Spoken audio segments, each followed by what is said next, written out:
The show starts with our MC, Ryudo, complimenting his crush. Runa is the prettiest girl in his class, and he cannot stop saying how beautiful she is. Ryuto is a nerdy introvert of the class. He feels like he is not even in the same league as this girl. He wants to confess feelings to her, but he feels like turning to ashes if he gets closer to her. Maybe he will keep his distance from her and keep himself to the lower part he thinks he is in. In the next scene, we see him with Runa in her room as she undresses. We don't know how he got here and why she is asking if they are going to sleep or not. Well, that is one hell of a I would say. In the school, the PTA meeting is going on, and everyone is filling up forms in the classroom. MC cannot help but feel awed by Runa's beauty. He is constantly looking at her and how cute her little reactions are. Every boy in the class is talking about her, how she changes her boyfriends every 2 months, and everyone is in the race to be her next one. Boys are making bets to talk to her, while MC knows he wouldn't even dare try because he would just get shot after getting the first word out. He knows no one in the class even talks to him except only 2 of his friends, and even those who are nerdy like him, so that isn't even something to be proud of. You are not alone. I think that is enough. He is thinking about all that when Runa comes up to him asking if she can borrow a pencil. This took him by surprise as he got the pencil out of his geometry. Giving her the pencil, he notices her melons and how he is almost about to get a peek in when he stops himself. He has to control his rush of feelings until she is gone. After writing what she wanted to, Runa gives MC back his pencil, thanking him. He cannot believe she just came up to him and talked to him. But again, he knows how open she is with everyone, so it's nothing new. After the class, MC is with his friends, Nishi and Ichi, talking about someone named Ken. Barbie's hype is everywhere. They are both frustrated that their fascination with Ken is hurting their grades when MC tries to relate. They both know he always gets good grades and makes a deal that whoever gets the best grades among them has to do what the person with the worst grade will tell them. He knows he is gonna be the former, but has to agree with this. After the exam, Nishi and Ichi showed their results, and they were both low while MC got average grades. Ichi got the worst grade, so he is going to do whatever he is going to say. Ichi comes up with something MC never wanted to do, and it is that he has to confess his feelings to the girl he likes. MC cannot believe he is going to do this.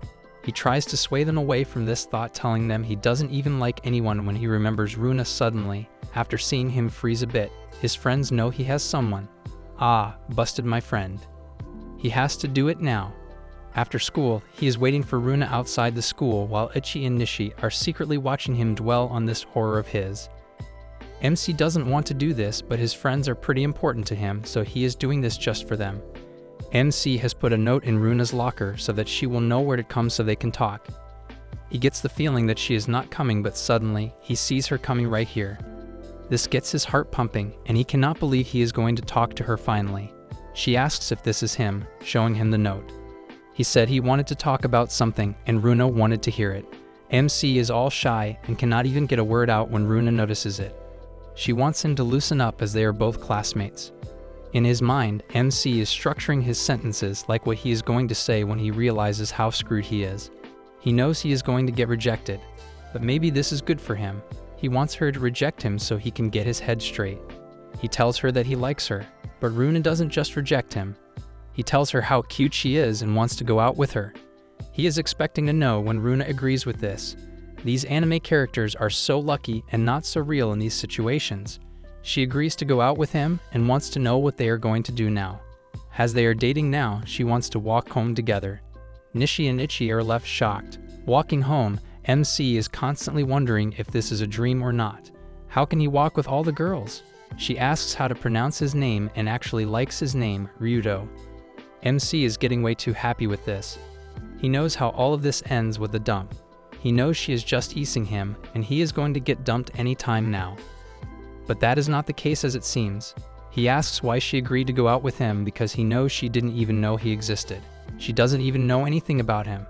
But he also doesn't know anything about her, as she put it, so it is okay, and she actually likes him. This is because he told her that he liked her. Runa believes he will get a feeling that she goes out with anyone who tells her that he likes her. But she has her limits, as she explains. Her only red flag is people with dry upper lip or something like that. She believes that even if the feelings are shallow in the start, they can be developed if they date one another long enough. She knows they can do that if they put their heart into it. but MC thought she dated boys for only 2 months or so. She explains that she has never developed feelings for anyone and has always been faithful, but it has never worked out for her. Then why does she date so often? They are on the train and MC still cannot believe all of this is happening. Her station is here and she gets off. MC goes to walk her home because she asked to. He is obviously new to all of this. They reach her home and MC is surprised he is standing outside Runa's house. He gets freaked out and wants to go home when Runa invites him in. Telling him that her parents and grandma are gone for a while, MC comes in. They go up straight to her room and MC isn't going in. It is too damn quick for him, but Runa is making it look like all of this is very easy. But again, she has done all of this way too many times, so he should expect this confidence. Coming into her room, MC is blown away by the scent of the room. It is all too cute and pretty, and everything smells like Runa. She goes to get something to drink and asks if barley tea is ok for him. MC gets a little comfortable and his inner man desires begin to come out. He sees her drawer and wants to peek in to see all of her clothes. He tries to control himself but can't. He finally opens the drawer and takes a look when Runa comes back with the tea. MC freaks out and hits his head. Runa puts the tea down and comes to close her drawer thinking she has left it open by mistake. She starts showing him the clothes she got recently for the girls' night out and some other events.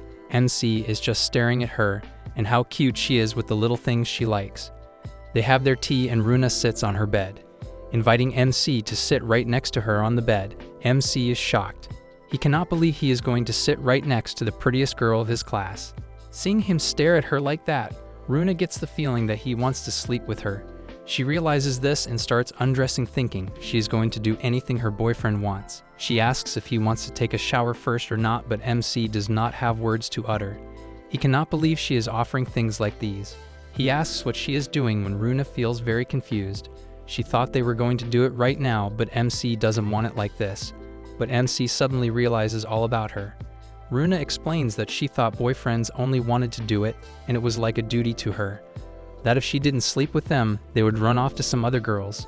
Everything makes sense now for MC. Realizing that she got dumped by her boyfriend, not the other way around. She is actually a really sincere girl, but people take advantage of her quality. Her exes only wanted her body and not anything else. MC tells her that he thinks this is too soon for them. He wants to do it, but not like this. What if he is a pervert and a really terrible guy inside? Runa has never experienced this conversation and thought she was just supposed to offer her body to her boyfriend like that. She asks if he wants to call it off for now. MC really wants to do it, but still calls it off. Well, now he deserves her right. Walking back, MC tells her she has to value herself and the relationship is not about sleeping together. He wants to do it, but then when the time is right. Runa realizes that this is what a true relationship feels like. He tells her that he wants her to do it when she actually wants to, not like she is doing her duty. Runa is excited because she really thinks this is something new and their relationship is going to get stronger. Going home, MC realizes that he really likes Runa, but regrets the decision to call it off.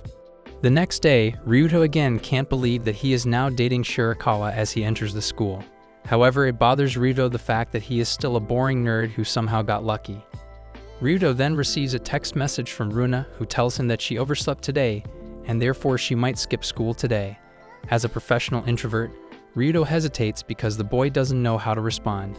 So he ends up advising her that if she bikes to the station and hurries over, she can actually make it for the first period and wishes her good luck. While the class is going on, Ryuto continues to talk with Runa through texts. The boy seems worried if Runa will be able to make it or not. But that's where the door opens and Runa makes her entry to the class. During the lunch break, Ryuto and the boys meet at the rooftop where Ryuto tells how his day went yesterday. Well, it freaks the boys out when they get to know that Ryuto actually went to Runa's home on their first date. Yusuke and Ren even come to the conclusion that Ryuto must have done it then and graduated to manhood. So Ryuto clarifies himself and tells them that he somehow controlled himself in that intense moment, even though Runa was down for it. Bro is oversharing way too much. And of course, the boys then scold Ryuto for not scoring a goal on Runa's pitch. Yusuke then insults Ryuto by saying he is totally unpopular, and when he got a once-in-a-lifetime opportunity, he skipped it. Though Ryuto then mentions that he might get more opportunities like that, besides, they are dating each other now. Anyways, later as Ryuto returns to the classroom, Runa reaches out to him and tells him that she had a dream of him. But before Ryuto can reply to her, he notices a pink-haired girl is dead staring at him, so Ryuto walks away. After that, Runa starts talking to him more at school, but due to that, Ryuto has created many enemies who think Runa should break up with him.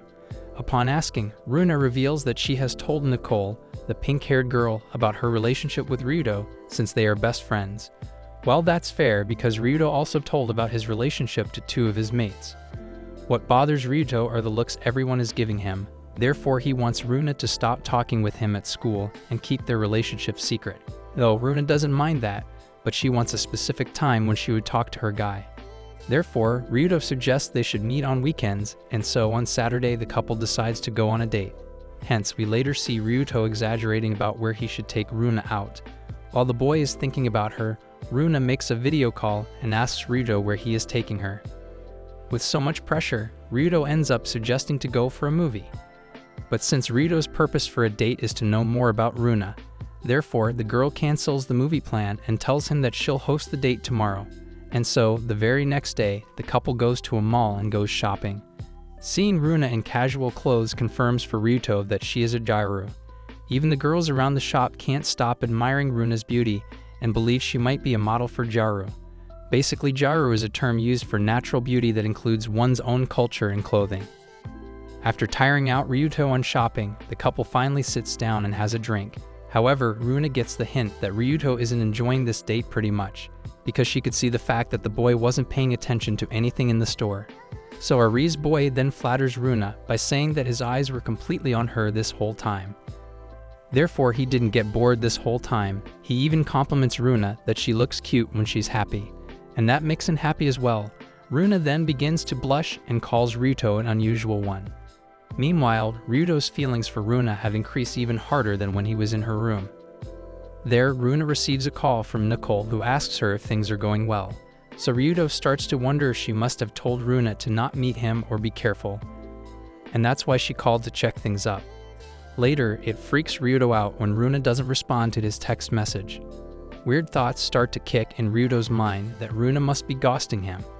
Besides, Runa had plans for Sunday, so the boy gets curious about her plan because she usually has her phone with her and immediately responds to any notification. But now that Ryuto is texting her, she isn't responding. That's why you don't date hot girls. The overthinking starts to kick in. Ryuto then becomes so delusional that he starts to watch a streamer named KN stream and says that he's the only loyal person Ryuto has. The next day at school, Ryuto notices a bunch of popular boys reaching out to Runa and asking her to come and see her practice at the soccer club. It bothers Ryuto to see her talking with other guys while ignoring his text from last night. So his mates, Ren and Yusuke, comfort Ryuto and tell him that it's okay. Besides, that's what happens in the life of nerds like them. Wait, those two aren't even nerds. They don't score good grades. And later, as Ryuto enters home, he receives a text message from Runa asking him to come to the station right now. Well, Ryuto gets the hint that she must be calling him to break up. Therefore, the boy agrees to meet her and put an end to his fantasy. While he is walking towards the destination, Ryuto low-key regrets that he didn't lay Runa when he had the chance. Anyways, Ryuto then meets Runa and gets ready for the consequences. But weirdly, Runa starts to flex her new phone case in front of Ryuto. Runa then takes out another case and gives it to Ryuto. Since this case is quite rare and limited edition, the company was only handling one case at a time. Therefore, Runa had to ask Nicole to wait in line with her. Both the girls played games the whole night, hence their phones ran out of charging before the store opened. That's why she couldn't reply. At this point, Ryuto doesn't know what to say. The boy simply stands in silence and holds his gift tightly. Ryuto then reveals that he still can't believe that someone as cute as Runa picked him as a boyfriend. He was pretty sure that Runs would dump him in a second, but seeing Runa doing all of this for him brings the boy to tears as he thanks her. And so the couple then wanders around with matching phone cases on their 1-week anniversary. Ryuto then opens up to Runa and tells him that he once confessed to a girl in the past when he was in the first year of middle school. He used to sit right next to a girl named Kurose, who one day hints to Ryuto that she might like sweet boys like him. And after such complicated hints, one day, Ryuto finally gathered the courage and confessed his feelings to her. However, the boy was rejected brutally and got friend-zoned by her. From that day on, Ryuto hasn't been confined to girls, though Runa tells him to look on the bright side, because if Ryudo was still dating her, then he'd never have asked Runa out. Besides, Ryudo believes that middle school love never lasts for long. Runa then reveals that her parents actually started dating in their first year of middle school too, and got married as soon as they graduated. Out of nowhere, a sports car passes by them, so Ryudo gets excited to see the car and begins to talk about the GR Super Rs that crossed. The boy then carries on talking about the features of a sports car, which obviously goes straight above Runa's head. Luckily, Ryudo also notices how she just zoned out. Runa then resembles herself as a sports car, because according to her, she has been racing forward so she would be like her parents. But fastening things up never worked out for her, and neither did it for their parents, who later ended up getting a divorce. Well, that took a dark turn. Besides, Runa thinks that she isn't as mature as she acts. So Ryudo then tells her that sports cars aren't just for traveling fast, it's a car that's fun to drive, just like Runa, not sure where this is leading. Basically, he means that Runa is always surrounded by friends and always has a boyfriend. So according to Ryudo, Runa is living the absolutely best life of her school years, and one way or another, Ryudo also loves sports cars. Well, that makes her day, and so they both race off to the station. Later that night, Nicole tells Runa that she doesn't need to try that harder if she thinks she and Ryudo are a bad match. However, Runa tells her that she's actually enjoying her time with Ryudo, therefore she plans to date him for a while. And for some unknown reason, Nicole doesn't seem to like Ryudo and warns Runa to not trust that guy one bit. And so the next day, this anime takes a new plot twist. The teacher then announces that they have a new student in this classroom. And as that student enters the class, Ryudo gets numb because that girl is none other than Kurose Maria. We pick up right where we left off. The teacher just introduced Kurose to the call and everyone is falling for her, except of course MC. MC cannot forget what he felt after this girl rejected him 3 years ago and doesn't want it to disturb his great relationship with Runa. No one can forget the feeling of rejection, my guy. Be strong. The teacher asks Kurose to introduce herself and let the class know about her a little bit. She explained that she was out of town after middle school for 3 years but moved back recently. The way she taught just put her right in the top of the school hierarchy, as they say. Kurose is too cute for everyone. The teacher wants her to sit somewhere nice and suggests a seat right by MC. MC freaks out seeing they are going to be neighbors again. Kurose takes her seat and notices MC. She cannot tell if this is the boy she was friends with 3 years ago, so she asks MC if he is who she thinks he is. How much of a difference does 3 years make that she cannot even recognize him? MC says yes and avoids any further questions.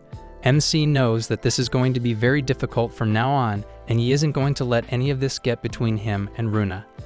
After the class, all the students are praising Kurose for her cuteness and getting to know her when MC hears 2 boys talking about her.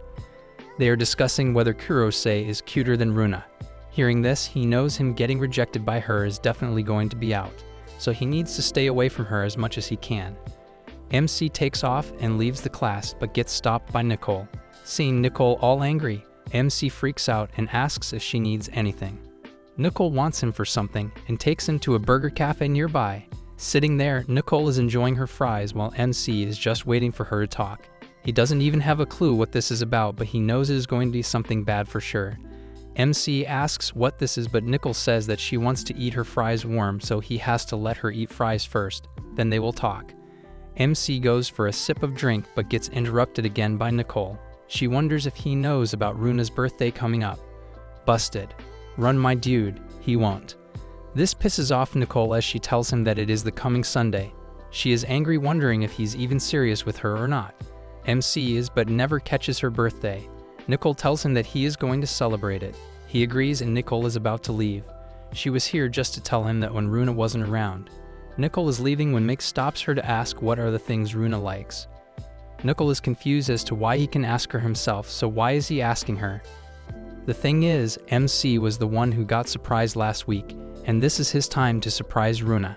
She gave him this phone case without asking him about his hobbies and the things he likes, so he plans on doing the same. Nicole gets the feeling from this that maybe this guy really is serious about Runa and is going to do anything to make her happy. She agrees to help him and MC thanks her. They are chatting and discussing the things Runa likes when someone secretly takes their photo.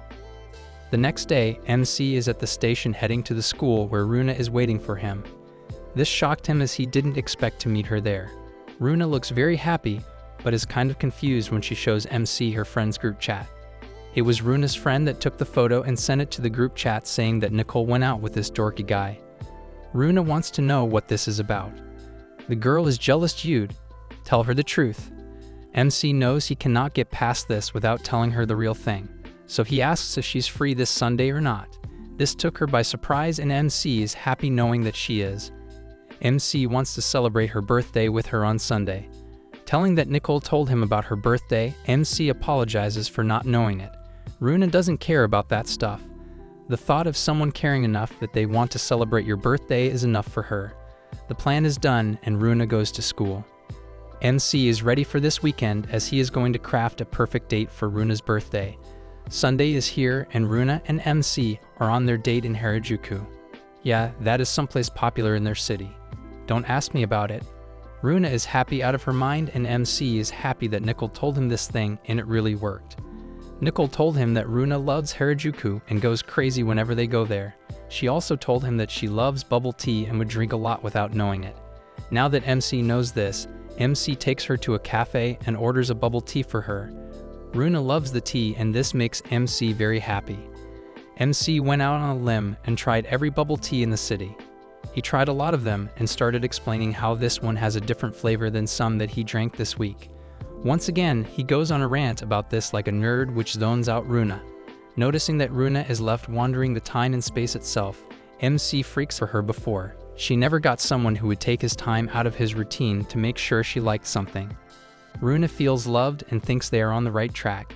MC wants to take her someplace else for another bubble tea.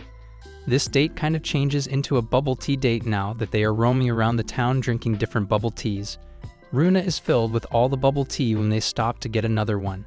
MC didn't get one this time, so seeing that, Runa offers him a sip of hers. MC is full to the neck right now, but doesn't want to refuse this indirect kiss. He takes the tea and takes a sip. Runa takes the tea back and tells him that they just kissed indirectly. MC cannot handle the rush of feelings right now. They are enjoying their moment when they see a couple right by them. The boy just gave her girl a ring or something. That made the girl really happy. Seeing them, MC wants to get Runa something too, but his wallet isn't going to let him. He only has 1,000 yen remaining and asks if there is something she wants with that. But Runa takes the map MC made for her bubble tea hunting and wants to keep it as a souvenir. She again explains that no one has ever done this kind of thing for her, so this is more than any fancy gift. It shows the love MC has for her. Runa is so happy to enjoy her 17th birthday like this. MC wanted to tell her about Kurose, but there wasn't any right time for that, so that just didn't happen. Why does he want to tell her about Kurose again? He just told her about Kurose the other day. The next day in the locker room, MC is minding his own business when he hears several students talking and spreading weird rumors around about Runa. He has heard rumors about her before, but these are a little different. Like Runa never takes out her wallet on a date. This is why a boy never stays with her and things like that. It really concerns MC, and he cannot stop thinking about it. He is with his friends but isn't eating anything because of this. Nicole shows up and Nishi and Ichi run away. Nicole tells MC that she heard about their date. MC wants to thank her for helping him with this, but this is not why Nicole is here. She wants to talk about the rumors spreading around the school about Runa. She is surprised that MC heard them too. This is really weird as they just started spreading and within a day, the whole school knows about them. This pisses off Nicole. She wants to find out who is doing this sick thing. A little later in the class, Kurose forgot her notebook at home, so she shared it with MC. They are studying when the teacher goes to get her prints. Kurose takes MC's attention and wants to apologize for what she did in middle school. She wants him to know that she didn't know about dating and didn't understand anything. But now she does, implying that she is ready to give MC a chance. Man, this has got to be the worst timing. MC cannot believe what Kurose is saying and wants to know if she is serious or just playing with him. Either way, he cannot do anything because he is already in a relationship. Kurose is really surprised when MC tells her that he is in a relationship. Now she wants to know who it is he is dating. MC tried telling her, but he just doesn't want anyone to know about him dating her. He leaves the class and walks, thinking that it would be embarrassing for Runa if anyone got to know that she is dating him. To keep quiet about this is the best option. To his surprise, MC sees Runa going into an empty classroom with a boy. He goes to see and the boy is asking her to go out with him. Runa refuses, saying that she already has a boyfriend. The guy wants to know who it is, but Runa won't tell him. The guy starts mocking that it is sure someone is a loser from the school. That is why she is embarrassed to tell anyone. Runa explains that she is just respecting his boyfriend's feelings. Otherwise, she has no issue in telling anyone in the world. She is starting to look like a perfect girlfriend. This shocks MC as he is thinking the opposite about her. Getting back to the class, MC sits on his chair. Kurose starts talking about the rumors about Runa. She tells MC that her friend was an ex of hers and he told her that Runa is really a selfish person. She won't pay for anything on the dates. But this is the opposite of what MC experienced, so this is getting under his skin. He figures out that she is the one who started the rumor. Kurose won't quit saying bad things about Runa, prompts MC to get all angry and say that he knows she is wrong because he is her current boyfriend. Runa is nothing like the rumors say, and she is a perfect girlfriend. The next moment we see our MC teaching his girlfriend Runa English. She is quite bad at this subject, so she needed some help with it. MC is the best person to teach her this subject as he is the nerdy guy you go to when you need help with your studies. Runa is right now trying to make out sentences and what they mean. This sentence is something like, he is the last person to lie. Runa does not get what this sentence means at all. Seeing that she cannot even get the simple sentences, MC is a little concerned, but he is going to do his best to make sure she studies well and gets the best score she can get. He asks if she knows about the word lie, but she does not. She confuses it with her friend Rie, and that is not helping her clearly. So MC starts to explain the sentence. He starts by explaining what the word lie means.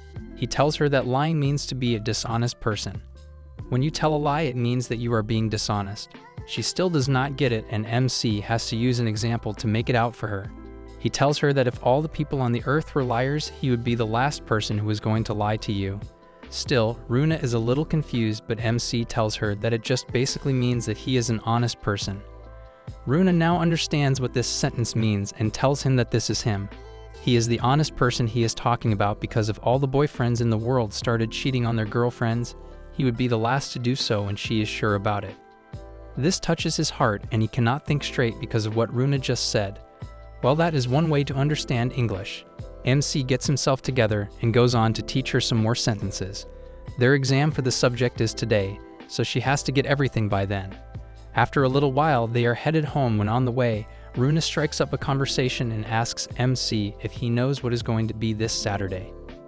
He does not have a single clue what she is talking about, but he is trying too hard to think if he is forgetting something. He could not remember it, but Runa helped him with it. She tells him that it is going to be 1 month. 1 month of them dating and being in a relationship. This shocks MC. He could not believe that it had been 1 month already.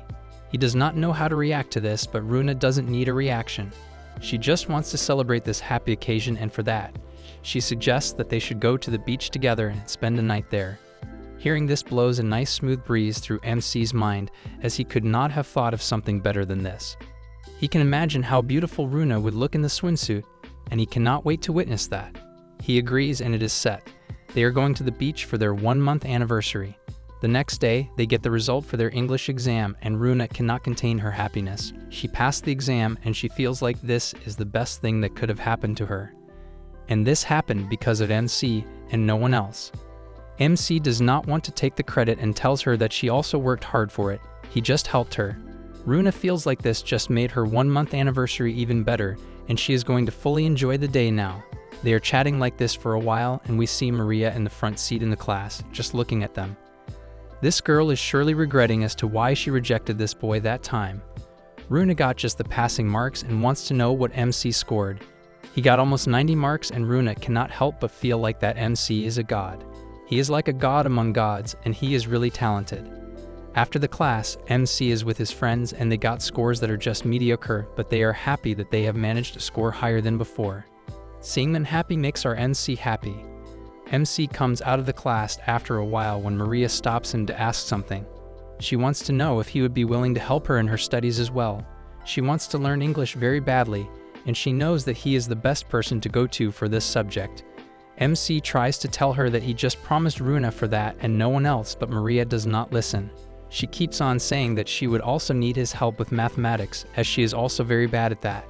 She feels like she is not fully comfortable with the school, so he would be a good tutor for him. MC hesitates to answer, so Maria asks if after the vacation is alright with him. He does not want to help her study, but he also cannot straight up say no to her. So MC goes out on a limb and tells her about his friend Ichi. He tells her that he is the best in mathematics and she should ask him to help her study. He wants to know if she wants him to introduce them both, but Maria says no. She wants him to help her study and not someone else. She takes the chance and asks if she can get the Lime ID of him. At first she confuses that maybe she is asking for Ichi's Lime ID, but he understands that she is asking for his. He has no problem with that, but he wants her to know that he is not going to be messaging her. Maria has no problem with that.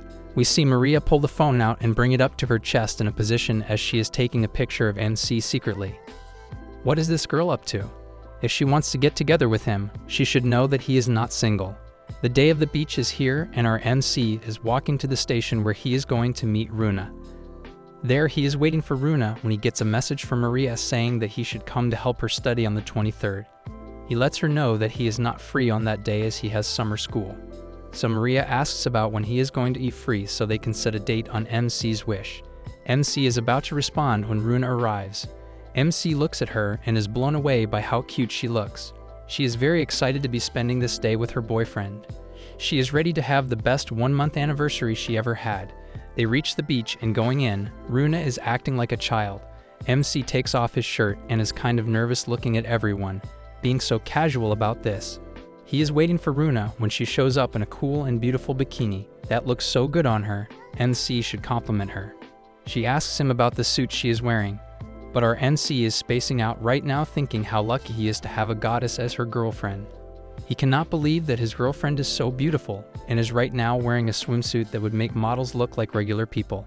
He is zoned out in his thoughts when Runa brings him back asking him once again about her suit. He cannot answer the question and gets fully red. Runa laughs and giggles looking at him and how bright red his face has gotten. She knows that he is feeling lucky to be spending time with her bikini babe on this beach. She grabs his arm and they go to start their day on the beach. MC and Runa are under the umbrella when Runa asks if he can rub sunscreen on her back. Hearing this sends shivers down his spine, but he has to agree and do as his girlfriend tells him to do. She lays on her stomach waiting for MC to rub the sunscreen on her back. MC takes the bottle and starts rubbing on the back. He is gently rubbing when Runa lets him know that he can also raise the strap to get the sunscreen under as well. He is hesitant but does as she tells him to do. He cannot believe that he is doing this all by himself and there is no one that is going to stop him. MC has gotten a new respect for the boyfriends that go on a beach date with their girlfriends like it is nothing. He is curious as to how they function after spending this much time. Anyways, MC is rubbing and he cannot stay focused. He is getting very worn out and has to use the distraction method to keep himself from losing it all. He starts multiplying 13 with all the numbers so he can stay distracted. After a nice sunscreen rubbing session, MC is sitting when Runa asks him to get in the water with her. She has a beach ball and they can play that and enjoy the time. They get in the water and they spend the time of their life, playing with each other, pranking each other and having a nice meal. They get their lunch from the food stall and after the meal, they are sitting and wondering how great their time in the water was. MC wonders how the weather is so nice when he hears that there is a typhoon coming. Out of nowhere, MC gathers his courage and tells Runa that the swimsuit she is wearing looks very good on her. About time, my guy. Does it take you this long to study as well? Hearing this makes Runa blush like crazy. She was not expecting this compliment from him right now, but she is glad that he liked it. She tells him the story of how she got it. She went to the store with Nicole and tried out like 1,000 swimsuits. It got to the point where Nicole was very pissed off, but she got calm after knowing that she is doing this for her boyfriend. After coming back from the store, Nicole came and did the nails for her as well. They look pretty good and they go pretty well with the swimsuit she bought. MC cannot help but feel how great the time he spent with Runa was, and he is looking forward to some more anniversary occasions. They chat happily when they notice that the weather suddenly is getting bad. After a while, it started raining very heavily, and there is no way they are going back today. They have to stay here as the trains for the way back are closed because of the typhoon. MC had to open up his mouth about the damn typhoon. Now look what happened. They call at their homes to tell them that they are not going to be coming home today because of the weather. Runa and MC get off the call at the same time, so MC asks if Runa's father is okay with it. She tells him that she told her father that she is with a friend, so it is probably going to be alright with him. They find a good hotel nearby and go in to get a room for one night. Upon asking, they get to know that the cost of one room for the night is 6,000 yen, and if they make 2 rooms, it is going to cost them 5,000 yen each. So they are in a pickle right now, and MC is thinking about whether they should take 1 or 2 rooms. He is in the middle of his decision when Runa tells him that she is fine with the 1-room thing. So if she is fine, MC is fine as well. They take the single room, and upon going in, they see that the room is quite big and decent for the price they paid.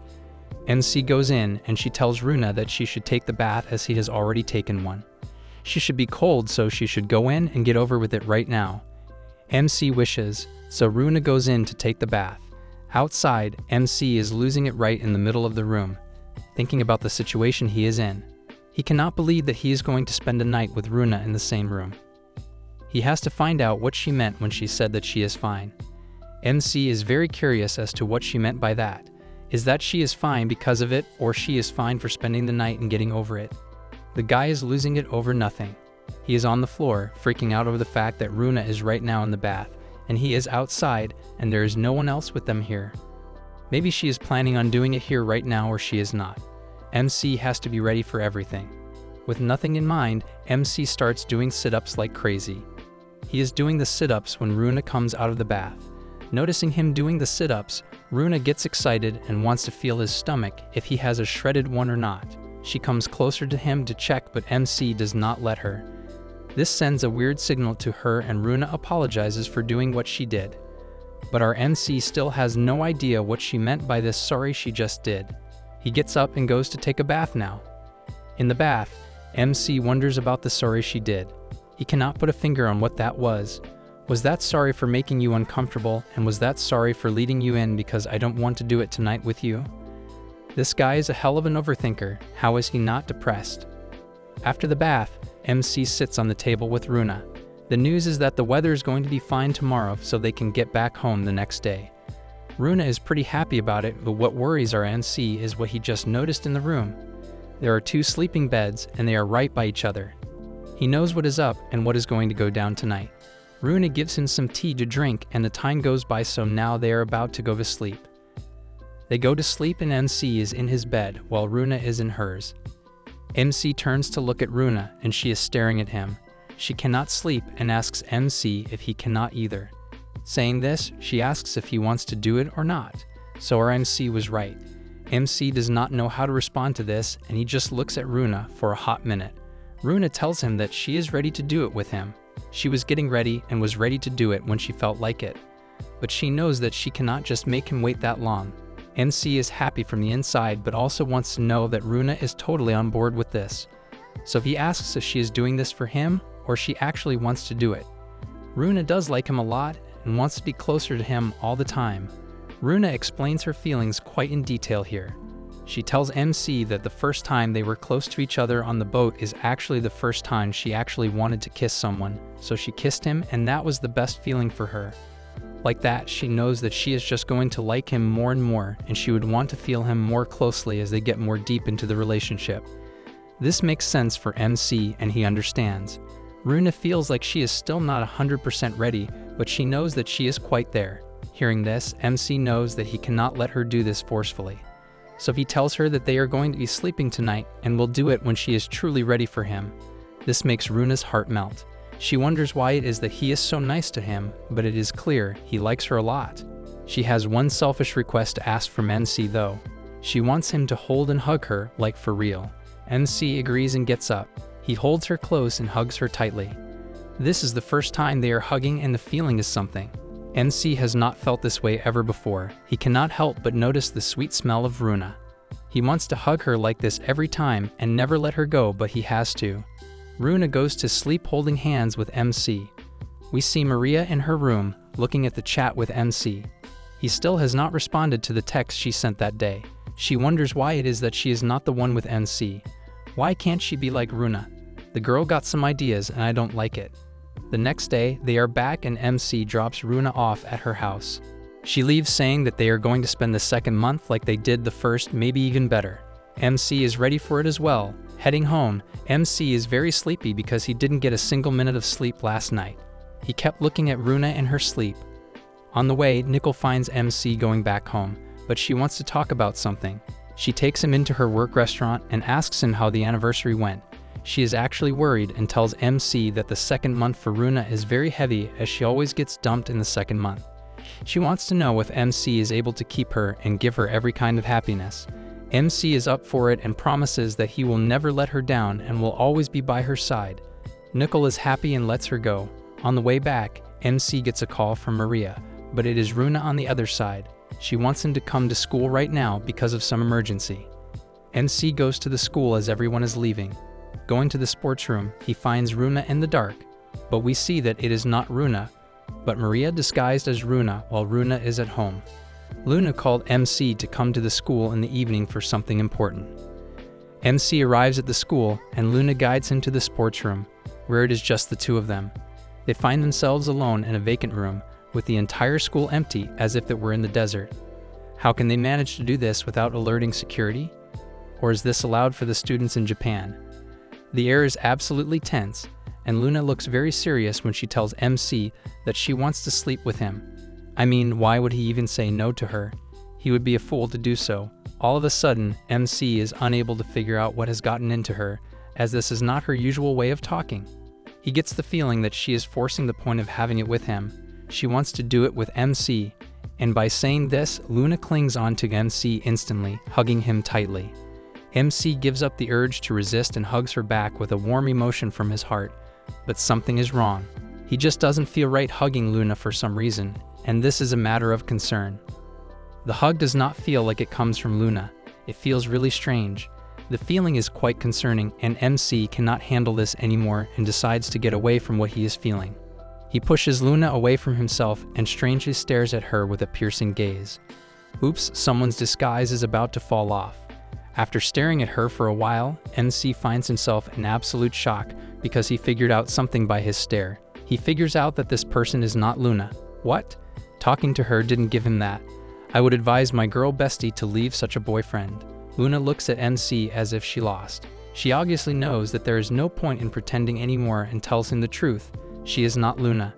In fact, Maria disguised herself as Luna to seduce and make MC do stuff with him. On God, I am clueless as to how, at this point, MC is controlling himself. This disgusts the hell out of MC. And he cannot believe that Maria is going this far to do it with him to get him. Maria assures him that she does not want him to make her his girlfriend, and if he wants, she can keep pretending to be Luna. Her obsession is so unreal that she absolutely misses the point of what he means. But this is not what MC is talking about or trying to explain to her. Maria explains that she doesn't want anything except to sleep with him. Just say you just want to get screwed by a nerd because there's just one reason girls go after nerds. She can give him her first time, pointing towards her virginity, which Luna can't give him because she has already slept with her exes. This sentence was not what he needed right now. Suddenly, MC starts connecting the dots. He figures out everything that has happened recently around him and his girlfriend. Luna took Maria's cell phone because her battery died out and things were somehow similar to that. Maria then begins explaining that Luna and she sound the same, even though they are completely different in appearance. It is so visible. One got some massive honkers, while one looks like a 12-year-old boy. Maria and Luna can sound more similar on the phone, and that is why he was not able to tell the difference. After Maria gives him the explanation, she tries to give MC a hug and convinces him to sleep with her, but MC is not going to. My dude might be desperate, but he is still loyal to his girlfriend. He knows that he literally cannot do anything to betray Luna, as she doesn't deserve this. Luna just deserves all the loyalty and love, and he knows he will give it to her. Knowing where Maria is coming from, he still tries to comfort her. He adds that it is also not going to be fair to Maria if he does it. Taking her virginity, he had his first time with a virgin. Suddenly, the security guard begins hearing some noise coming from the room and goes to check on it. But in time, MC and Maria got away through the window and made their escape. They sit outside the school on the bench after escaping from the room. Then, Maria takes off the wig, which was her disguise as her sister. MC is just unable to believe the fact that she would go this far to take revenge on Luna. But this is not what MC thinks it is. He has gotten it completely wrong. MC cannot give any other reason but is surprised when Maria tells him that she likes him. Wow, how do the tables turn, eh? How do you feel now? She reveals that she likes MC, and has not stopped feeling this way for a while now. Not only that, she has no way to stop that feeling and feels like she has to get him somehow. MC is startled. He cannot believe he is hearing these words out of her mouth, but it is true whether he believes it or not. But Maria further explains to him that she has been feeling this way about him since he confronted her for spreading rumors like that. That was the first time someone confronted her like that with an open heart. It just turned out to be very eye-opening for her and made her realize she was also worthy of love. Even right now, the way he told her off was not only to not betray Luna, but also to protect her. He did not disrespect Maria one bit, but he also continued to understand her point of view. She says that this is the reason she has fallen for him, and she can understand that she is never going to be his number one. 8 billion people, and she still wants to go for a taken guy. Maria is unable to stop crying like a child, and she tells him that she cannot stop feeling hurt.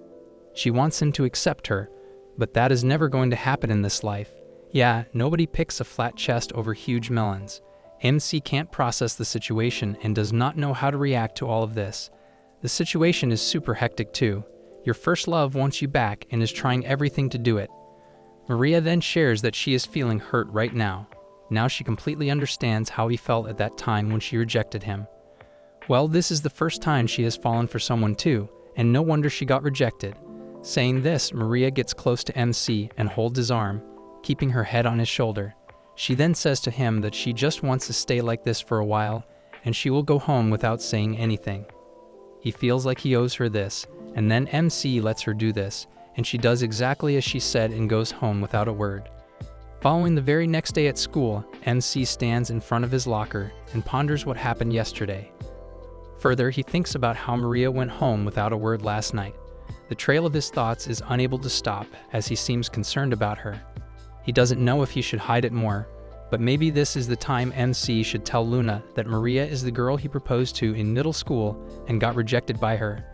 But MC somehow hears everyone nearby talking about him for some reason. It looks like the tea got leaked. I can't wait to get some spilled on me too. He is unable to figure out what is happening and why he is suddenly the hot topic of the day. He makes his way to the class for his lessons, but is still baffled as to what happened. Then MC keeps his bag down on the desk, and his friends, Ikki and Nishi, come up to him, asking if he has lost his mind. MC is unable to understand what they are talking about and wants some sort of explanation from them. Well, the rumor turns out to be what he absolutely dreaded. The rumor is that MC is cheating on Luna with his sister Maria and was caught last night in school.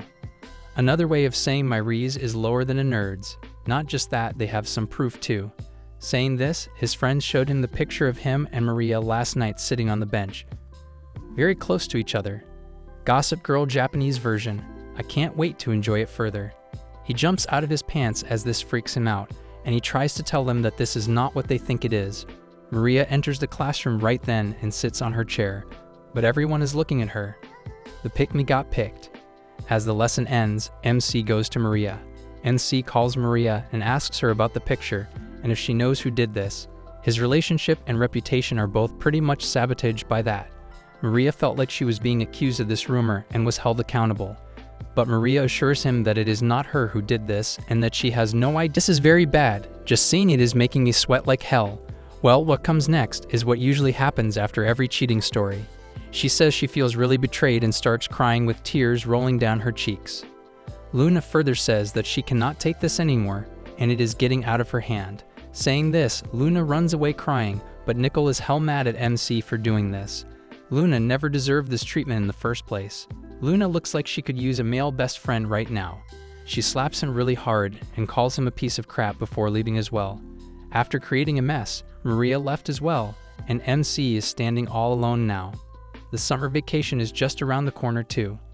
On the other hand, the school is holding a closing ceremony for the school, but Luna is nowhere to be seen in the entire school.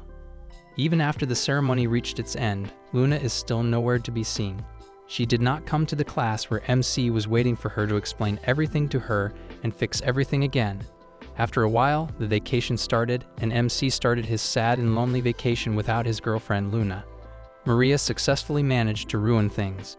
All he could do was keep messaging her and somehow reaching out to her. But feeling betrayed, Luna never replied to him and didn't even read his messages. enough to get on his nerves, but still, he wants to keep his feelings to himself. As all men should do, MC gets himself busy with his studies so he can be distracted from the loneliness and sadness. All he could think was that he wanted to apologize to her but felt like it was too late. He just needs another chance, and he will explain everything to the love of his life. On the other hand, Ikki and Nishi are at the beach, excited to enjoy their day here. Another reason why single life is preferred by me. But there is nothing of interest to them, so they start watching Ken videos by the beach. They just sound absolutely gay to me, to God. Nishi gets a feeling like there must have been some reason for them to come here. But they brush it off. They try everything at the beach to have fun. But nothing excites them anymore, so they leave the effort. They get frustrated and they are about to leave. That is when they see something at one of the shops on the beach and freak out totally. This sudden seriousness is way too tense.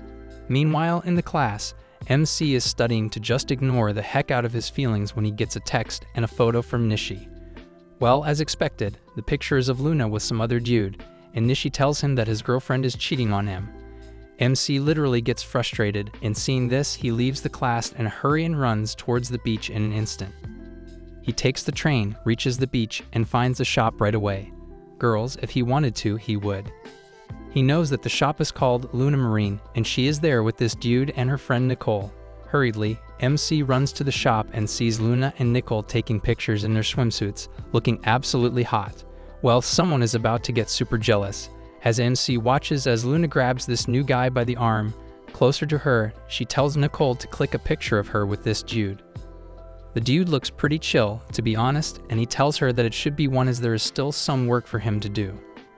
On the other hand, Nicole is about to click a picture of Luna with the dude. That is when the dude sees MC standing outside the shop, looking directly at them. He makes his way to MC and goes to ask if he was going in the water and wants something. But Luna and Nicole are left shocked to see him here all of a sudden.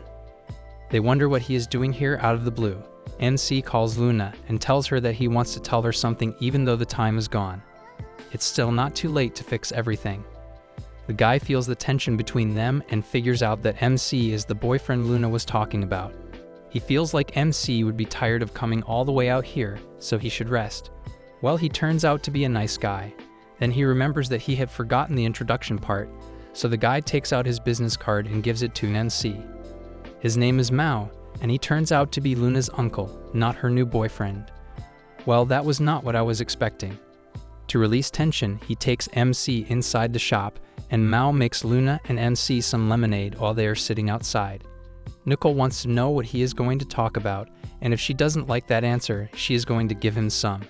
Mao comes out, asks Nicole if she is free for some work, and gets her out of these two matters. The hyped-up girl besties piss me off even more, making it hard for guys to manipulate. Then finally, MC gets the courage and tells Luna that Maria is the girl who rejected him in middle school. Something he should have told her before too, but it is never too late. But he explains to her more that he wants her to know that he didn't want to keep it from her. The next thing he has to do is explain the meaning behind the photo.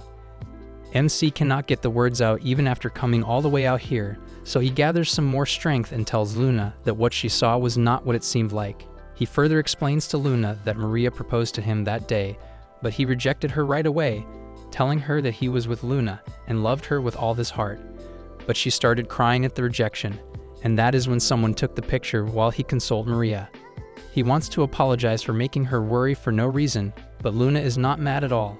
Luna says that she completely understands what Maria was feeling and how much she might have gathered to propose to MC. She also understands that he was just being kind to her and nothing else, but someone took the opportunity to stir up some rumors about him. Then Luna begins thanking MC for taking care of Maria like that because she feels that Maria is her little sister. Well, to be honest, Maria is pretty sensitive, so she actually respects her for doing this.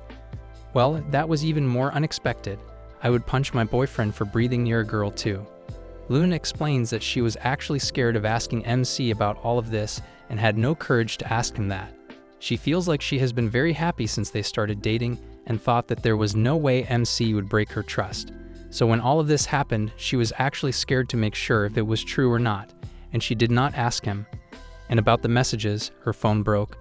For that, she just sent it to get repaired so she could use it again. That is why she couldn't get back to his texts. But even before it was repaired, MC came himself to talk to her and explain everything to her by himself. They cannot contain their excitement as they are happily together now and everything is back to normal. Getting to Luna's grandmother's home, MC is forced to stay, so he has no other option left. Meanwhile, Luna has convinced MC to stay behind with her for the entire summer vacation. We see MC in a dream where he is on the shore, enjoying the nice view of the sun on a sunny day. He is living his best life and doing what he loves when suddenly, he starts hearing Runa's voice. This cannot get better for him as he feels like a sprinkle of Runa's voice on this happy occasion is no short of a heavenly experience. He starts to walk when he sees a flashing light coming from the sky and wakes up. Waking up, he sees Runa on top of her trying to wake him up. She wonders how long he is going to stay in bed, but all NC can think is how beautiful she is. He is more than excited to be living under the same roof as Runa. This is the first day of MC as a worker at Runa's uncle's shop. He gets ready to work there and helps Runa do her duties with her. This is such a heavenly experience for someone new to relationships, right? He gets to spend time with his girlfriend on a beach working together. Nice. They start the day and Runa is helping customers where MC is trying his best, but doesn't know the ins and outs of this place yet. A customer comes to him asking for a locker, but MC doesn't remember the prices. This is where Runa comes to the rescue and handles the customer quite easily. MC feels a little sad but happy at the same time that his girlfriend knows how to do the job. She starts teaching MC everything he is supposed to do here, and the day is going by greatly. This is very exciting for Runa as well because she hasn't spent this much time with his boyfriend in a long time.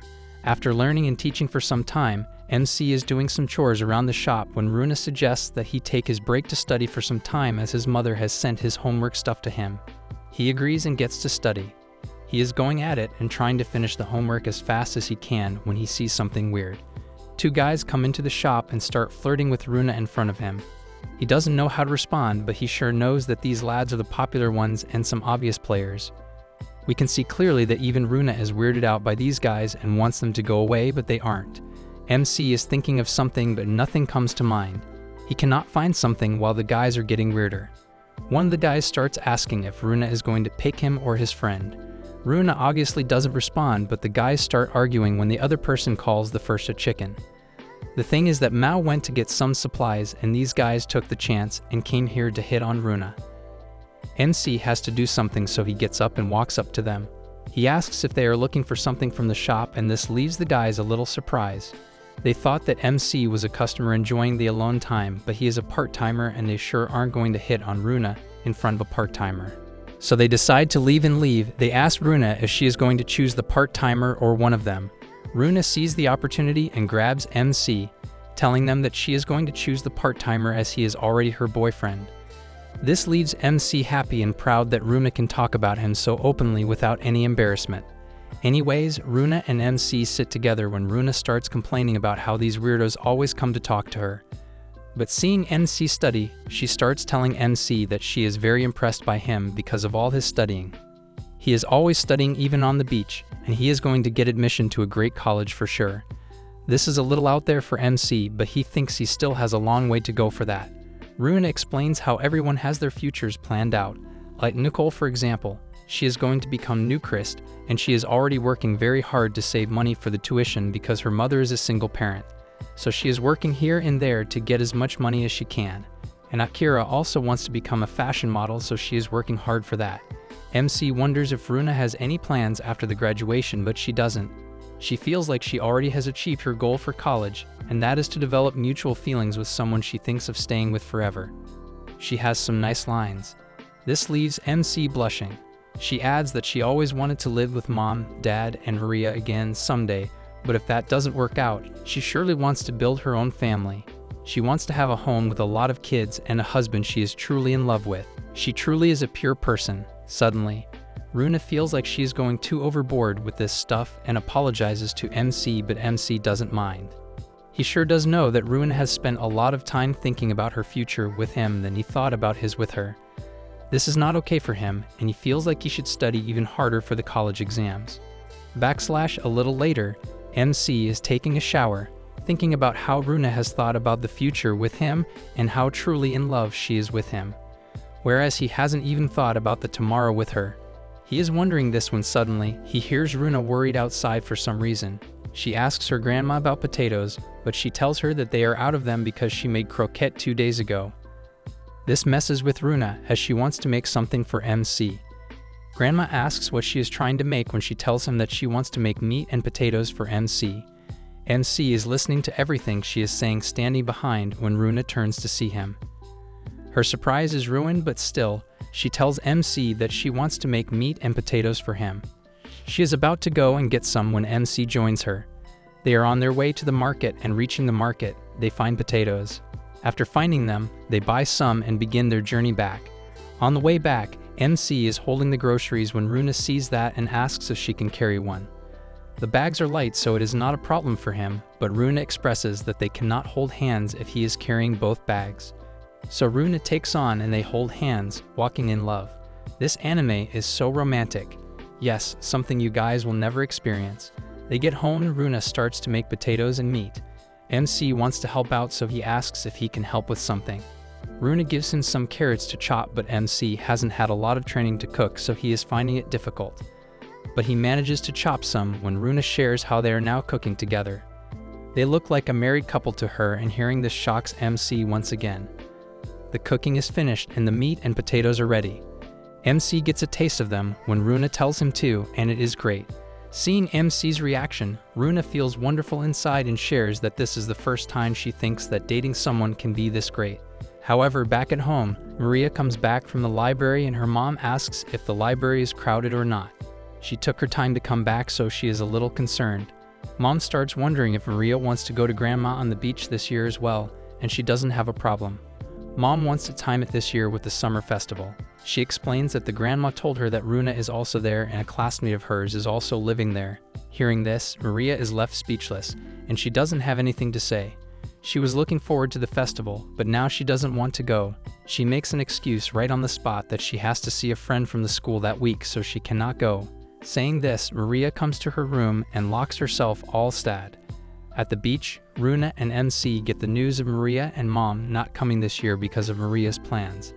This leaves Runa wondering if this is because of her, and if Maria is avoiding them. Runa and MC are washing the dishes when Runa explains how Maria left home for 2 years. And when she came back as a transfer student, she didn't even recognize her. She thought she would never come back, but she did. She adds that Mom and Dad got a divorce, and after that, they started living alone. She knows that Maria doesn't like to be in the same school as her, but she can't do anything about it. She knows that Maria doesn't want to talk to her, and that is the reason she only told Nicole about Maria being her sister. She always thought that Maria was a good person, but talking to her has always been very difficult for her. From the very start, she had different personalities, but still, she knows that Maria is a beautiful person from the heart. She wants to get along with her and share ice cream with her like old times, but that is impossible. Suddenly, Runa gets an idea and shares it with MC. She asks if MC can become Maria's friend, because that way she cannot be direct with her and the chances of Maria accepting Runa are much higher. If she tried to talk to her directly, she would never accept her. MC is a little confused, but Runa explains everything. MC has to do this for Runa, and MC cannot deny that for sure.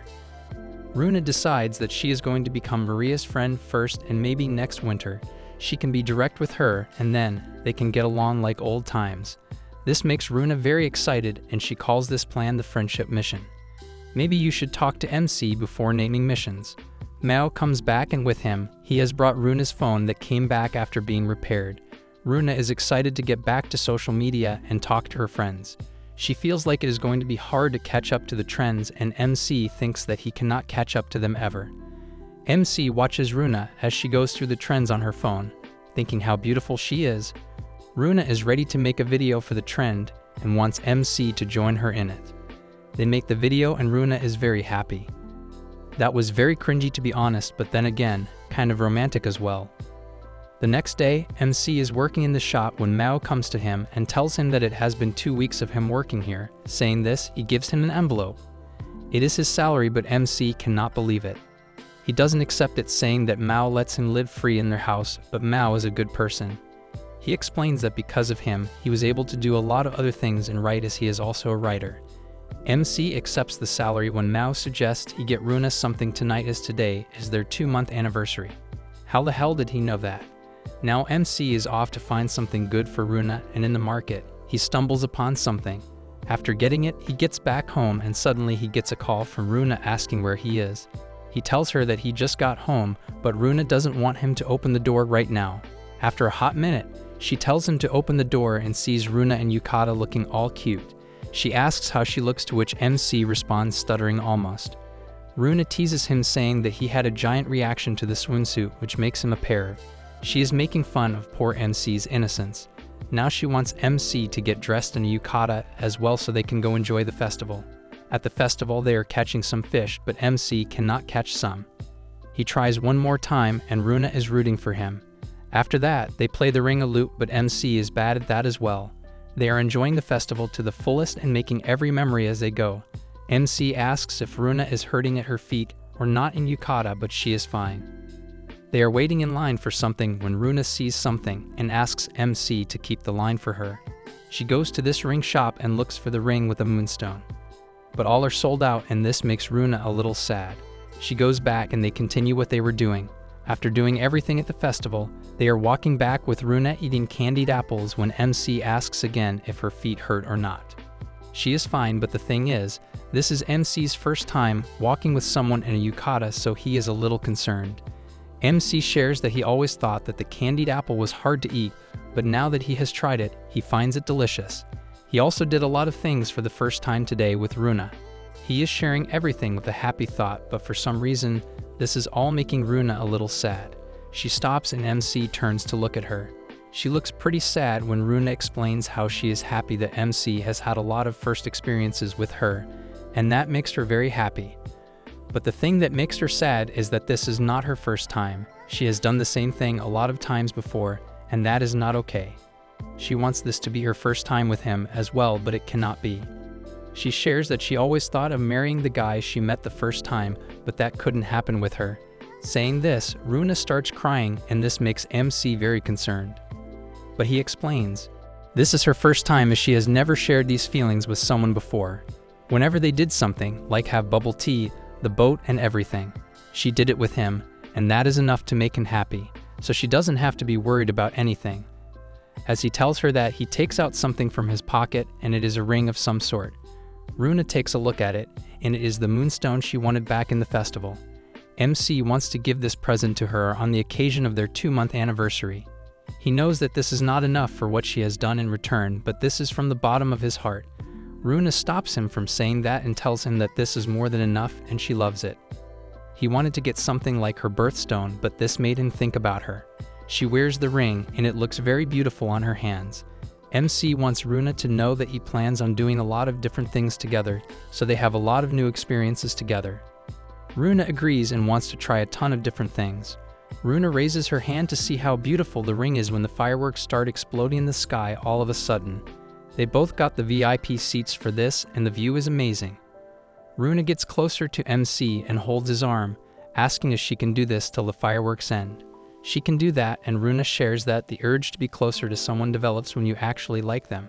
She likes MC and knows that one day she will want to do it with him. That would make him happy for sure. This makes MC feel a little surprised. He turns to Runa and tells her that he likes her very much. Runa has the same feelings for him as well, and they share this great moment with each other. Man, these kinds of natural moments are very romantic for me. Why cannot this happen in real life? Now I am sad and single. They look at each other and know that they are going to give in. So MC gathers his courage, gets closer to Runa, and goes in to kiss her. She does the same and they kiss for the first time, and as they do it, a huge firework explosion happens which makes the moment even more beautiful. What a perfect way to end the day, right?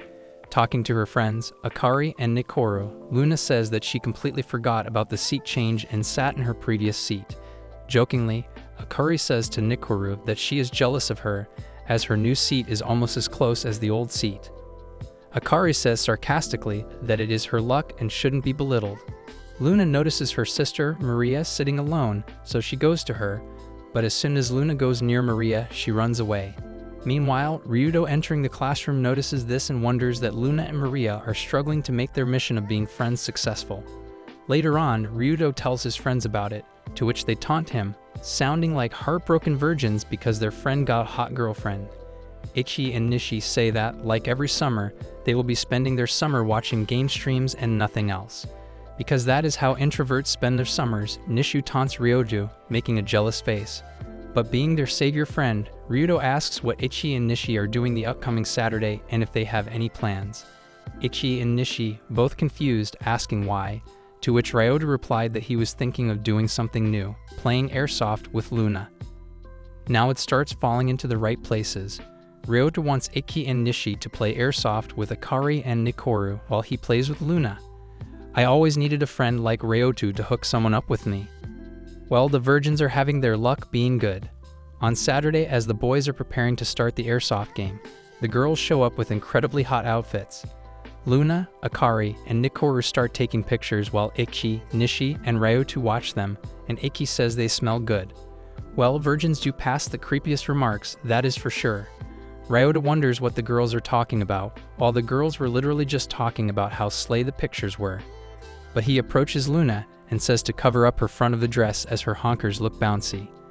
Obviously, he had to show his dominance in an unattractive way as a man.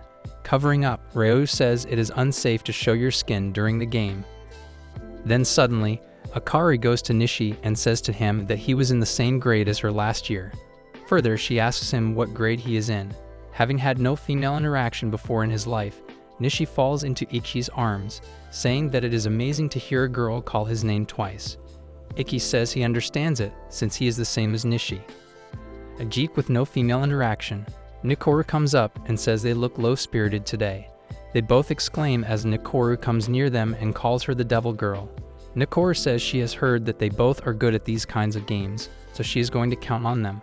Being their first female interaction, they swore to Nikoru that she was the best and that they would protect her from the deadly bullets. That is some fan base. On the other hand, Luna flirts with Ryoju that she will make a critical hit today. But with her action at Ryoju's heart, she points the gun at him. At first, Ryoju blushes and then says that they have been told not to point guns at each other. Watching him have a cute moment, Ichi and Nishi get jealous, and Nikoru says she is not enough for them from the back. Ryoju wonders if it is going to be a tough day, looking at his friends' silly actions and their nerdy behavior. Now the game starts. The airsoft game begins with a good beginning. They all begin by hitting each other in every way possible. Being Luna's guardian, Ryoju saves her and tells her to stay behind him so he can protect her. Well, Ichi's fat, jealous ass tries to perish them but gets attacked by Akari from the back, and he gets a hit. But seeing Akari getting hit by Nishi, Luna runs to her, standing in the open. I mean, Luna would understand a kitchen simulator better.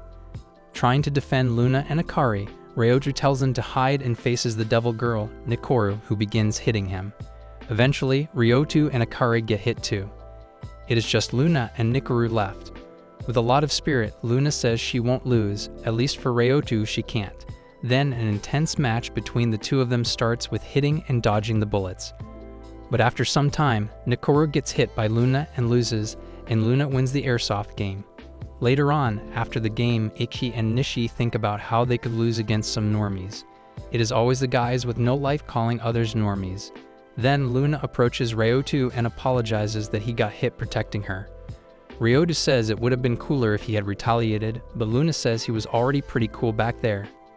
Meanwhile, Nikoru cuts down her nails and says that they were getting in the way of her trigger. She pulls up the gun again and calls for another match, where she totally fries everyone. After the match ends, they begin leaving after having a great time. Luna seems troubled, and the reason for it was that she could not find her earrings. Her friends ask her what is wrong, and she says she cannot find her moon and star earrings, which she is always wearing.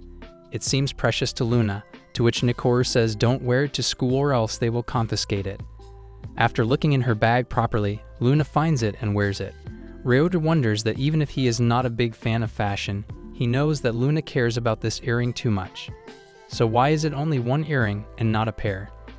A while later, they all go somewhere to eat, where Ichi and Nishi tell Ryoju that the devil girl is no match for them and her skills are godly and amazing. The girls walk over to them with their drinks in their hands and sit down with them. As they sit down, Akari says that it was fun playing the airsoft, as different airsoft guns make bullets fly differently. Genuinely, it seems fun for her to get more stuff like that for herself, Akari adds. Getting excited, Ikki says that one airsoft gun is the gateway to the airsoft world and that it is a great hobby.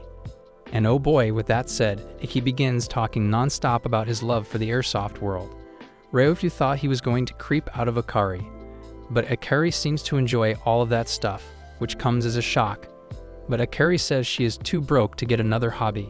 Nikoru says she looks quite like an otaku, just like Nikoru. Ikki and Nishi ask what she does, to which Akari says that she is obsessed with Vanilla Voice and begins babbling about it. Ikki and Akari would make quite a couple. Then Nikoru says she is a nail art otaku, and she is madly obsessed with many nail arts and prints, and then it was her turn to babble about it. The boys literally have no idea what they both talked about. Well, Luna says that she is glad that her friends have a great thing to obsess over. To which Nikoru teases Luna that she has an obsession too, pointing towards Ryoto. Luna blushes at it, and Nikoru thanks her for the amazing day today. Then Nishi asks Ryoto in his ear if Nikoru has a boyfriend. But Nikoru already starts saying that she can't think of dating again because of her ex-boyfriend. She adds that he was an incredibly cool guy, not just for his looks, but also for his way of life. He always had his headphones on and would always be listening to Buddhist sutras, which Nishi says sounds really edgy. Well, Nikoru gets angry at that and says he does sound ridiculous, but even she could not forget about him. Although they just dated for 2 weeks in middle school, oops, it looks like someone hasn't moved on. Nikoru says that he was the only guy she liked, and after that she never really liked anyone else. But Nishi focuses on something else and says that since Nikoru just dated for 2 weeks, it is clear she is still a virgin. Before Nishi even completes his statement, Nikoru steps on just his feet, making him scream like a girl would. I wonder what she could do if she stepped on me.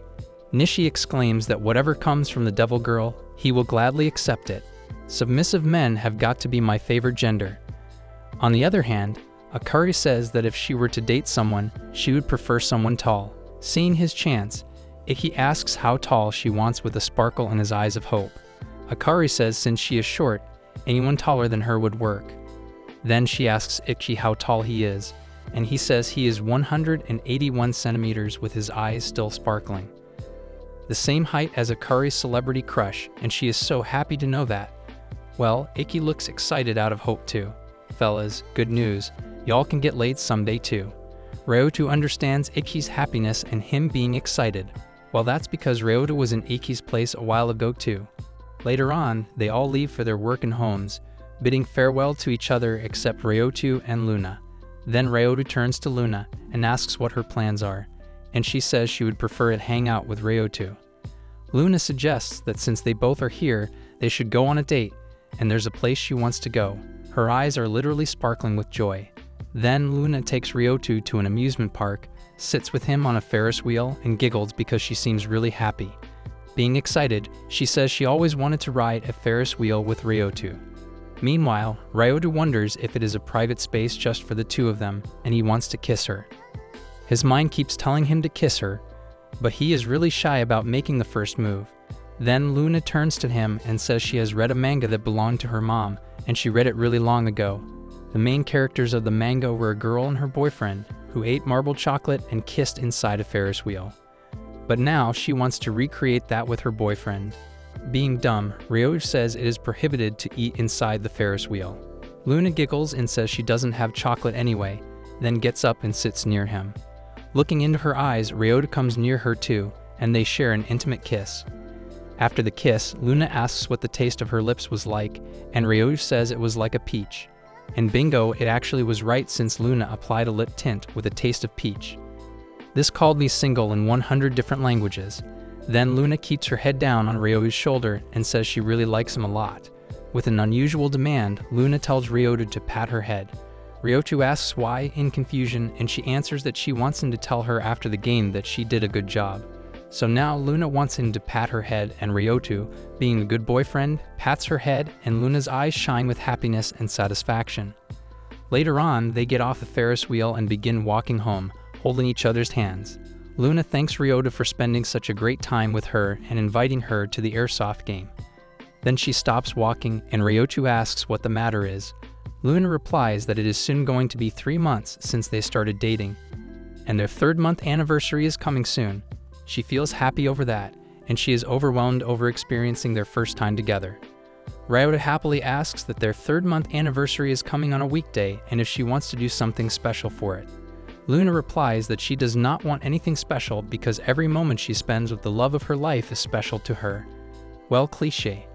Every day of her life is beautiful because of him, and she gives him a side hug. Then, Luna suggests they leave the idea of their anniversaries, and she wants to spend her entire life with him happily ever after. Ryota happily agrees with whatever she says. Further, Luna adds that for the first time in her life, she feels like she is in love. After saying that, Luna gets shy and begins running away. Ryota runs after her happily to catch up with her, and he thinks that he wants to catch up with her all her life, wherever she runs. The train tracks look sexy as hell right now to sleep on. Ryota keeps thinking about how beautiful she is, and how she is thinking about their future together.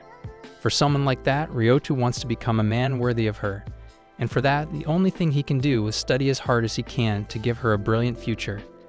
After that, he wants to finally leave being a virgin. As he is studying, the door opens to the library, and Ryota turns around to see Maria. He immediately hides from her, as if he saw a ghost. Seeing Ryota's seat empty, Maria and her friends come to sit on his seat, and he now has to sneak from under the tables. His head bumps from the table, and he loudly says ouch, which Maria kind of recognizes but brushes off. Finally, Ryota makes his way to the door, and he gets stopped by a hand as he is leaving. It was a friend of Ryota, Sakiya, who is also a repeater and absolutely hot, who said, sorry, got off topic, and said he hasn't seen Ryota in ages. They both sit in a cafe, and Sakiya shows his card to Ryota, which says he is a high school graduate and a repeater. Ryota asks why, to which Sakiya says he helped him because he was standing out too much. Then Sakiya asks what is the deal with that girl, whether she is a stalker or an ex-girlfriend. Ryota exclaims, and Sakiya says repeaters are dying for new stories, so he needs to spill some tea. So knowing the fact that Sakiya helped Ryota in a tight spot, he decided to tell Sakiya everything, the entire truth. After hearing Ryota's story while gulping down his drink, Sakiya is amazed. Out of everything, his current girlfriend turned out to be the sister of his first love. But what does Ryota plan to do? Sakiya asks, since he can't keep running away from it. Well, unrealistically, Ryota says he does not want to keep giving Maria anxiety, but she ended up being in the same prep school. Sakiya agrees that he understands his point of view, looking down with his arms folded, making me think all the wrong things. But anyway, back to the point, Sakiya says he will help Ryota out as he is daily in the library, and he will tell him whenever he sees Maria and inform Ryota where she is. Then, Sakiya advises Ryota to focus on his prep school since being a repeater sucks really bad. After that, they exchange their numbers to stay in contact. The next day in school, the teacher announces the cultural festival, and a committee has to be set up. Along with that, a sports festival will be going on too, so whoever wants to participate has to raise their hands. Nobody raises their hands, as everyone is busy with their own things. The teacher tells them that it is going to be fun, of course. Out of nowhere, Maria stands up and says that she will do it. The entire class turns to look at her. The teacher asks again if anyone else wants to participate, to which Luna raises her hand, saying that she wants to participate alongside Maria. It comes as a shock to Maria and Ryota. They both look amazed. Ryota wonders if maybe now the mission to be friends with her own sister is in action. We see the teacher calling on several students. She is busy trying to pick members for the upcoming sports festival. Of course, Runa instantly volunteers to be among the people. All the eyes turn to her as people decide if they want to volunteer or not. Then, Kurose volunteers to be part of the committee. They ask Nikoru Yamana if she would like to be part of the team, but she declines. She says that she has a part-time job and does not have the time. Runa has other plans in mind. She looks around the classroom and sets her eyes on Ryuto. Ryuto unwillingly stands up and says that he volunteers. This makes Runa very happy. However, Ryuto was not going down alone. Since Akuri had also volunteered, he tries to help his friend Yusuke out. He says that Yusuke would also be interested. He stands up and is embarrassed when he sees Akuri looking at him. Ryuto thinks that Yusuke will thank him later. The choice between horniness and comfort is a tough one.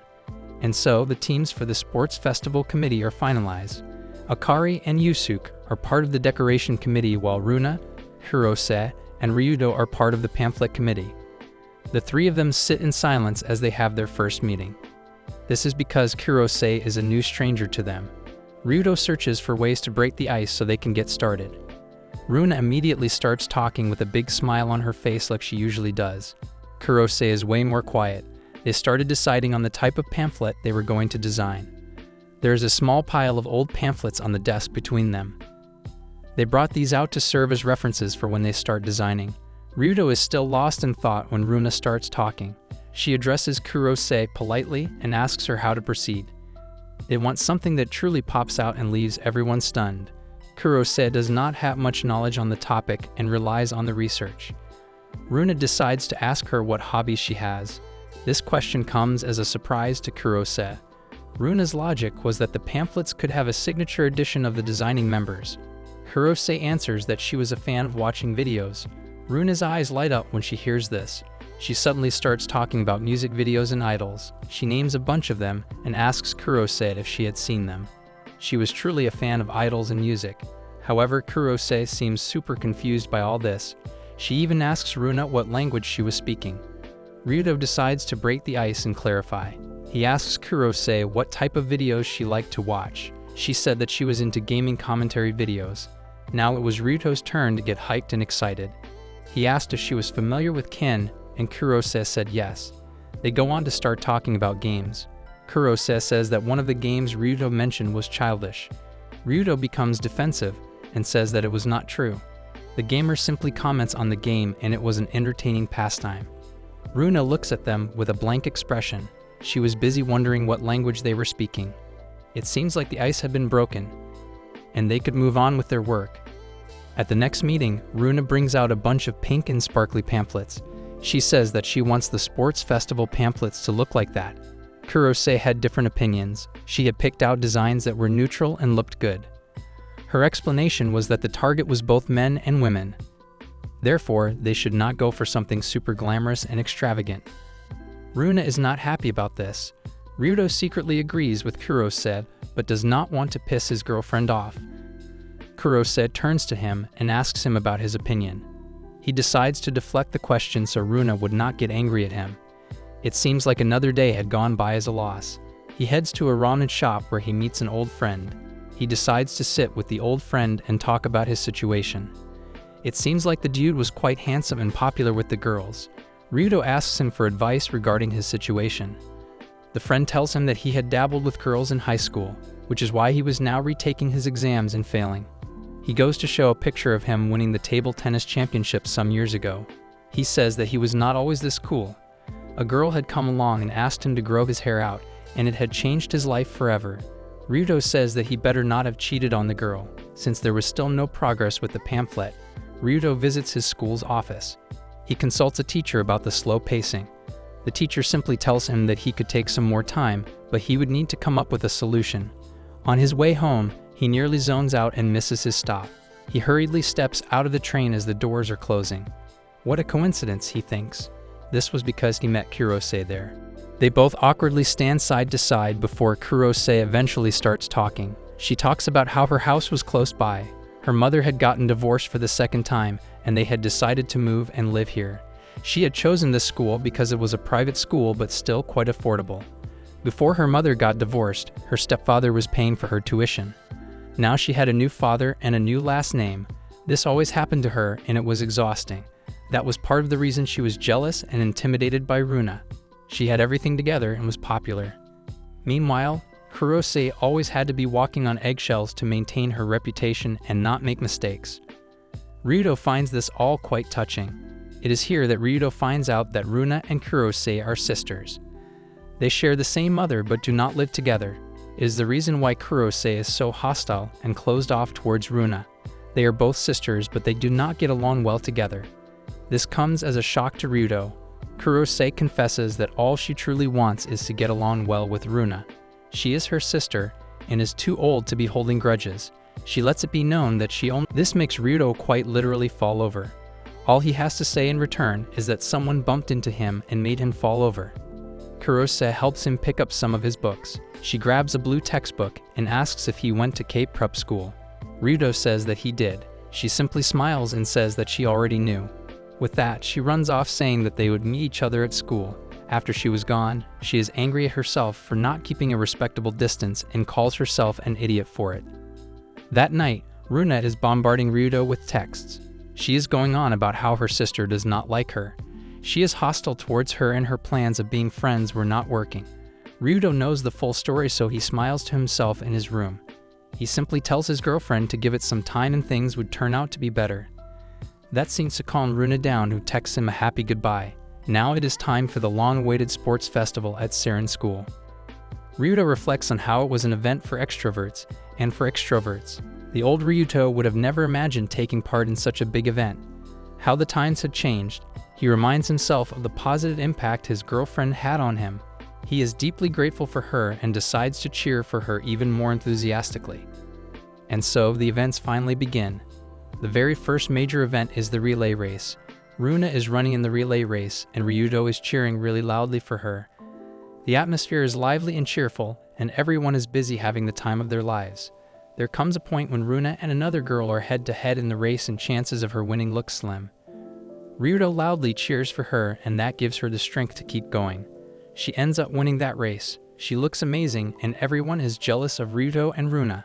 The two of them sit together on a picnic mat and feed each other octopus sausages. All of Ryuto's friends are jealous of the lovable couple. There are more events taking place, and everyone is busy enjoying themselves. It seems as if things are working out smoothly. Then Runa takes part in a sort of obstacle race. The goal was to race to the table where there were envelopes set. Then you had to open the envelope, do a mini scavenger hunt, and then finish the rest of the race. Runa is the first to get to the table and suddenly calls to Ryuto from the stands. Ryuto is shocked, but Akari pushes him to hurry up and get there. Runa grabs his hand and the two of them hurriedly race to the finish line. They end up winning. Runa thanks her boyfriend for being amazing and for cheering for her even during the early races. He is shocked and embarrassed that she heard all of his wild cheering. He then asks her why he had to come down from the stands. In response to that, she shows him the envelope and the piece of paper inside. The paper said that you had to get someone you liked and finish the race with them. This makes Ryuto blush as he thinks about what a sweetheart his girlfriend was. We see Kurose and Akari in a vacant classroom, and they are both trying on cheerleading outfits. The two of them look adorable with the bows in their hair and their short and revealing outfits. Kurose seems a bit embarrassed and blushes as Akari compliments her. It seems that she had not been able to make a decision regarding the activities she would be taking part in. In the end, she had to settle for cheerleading.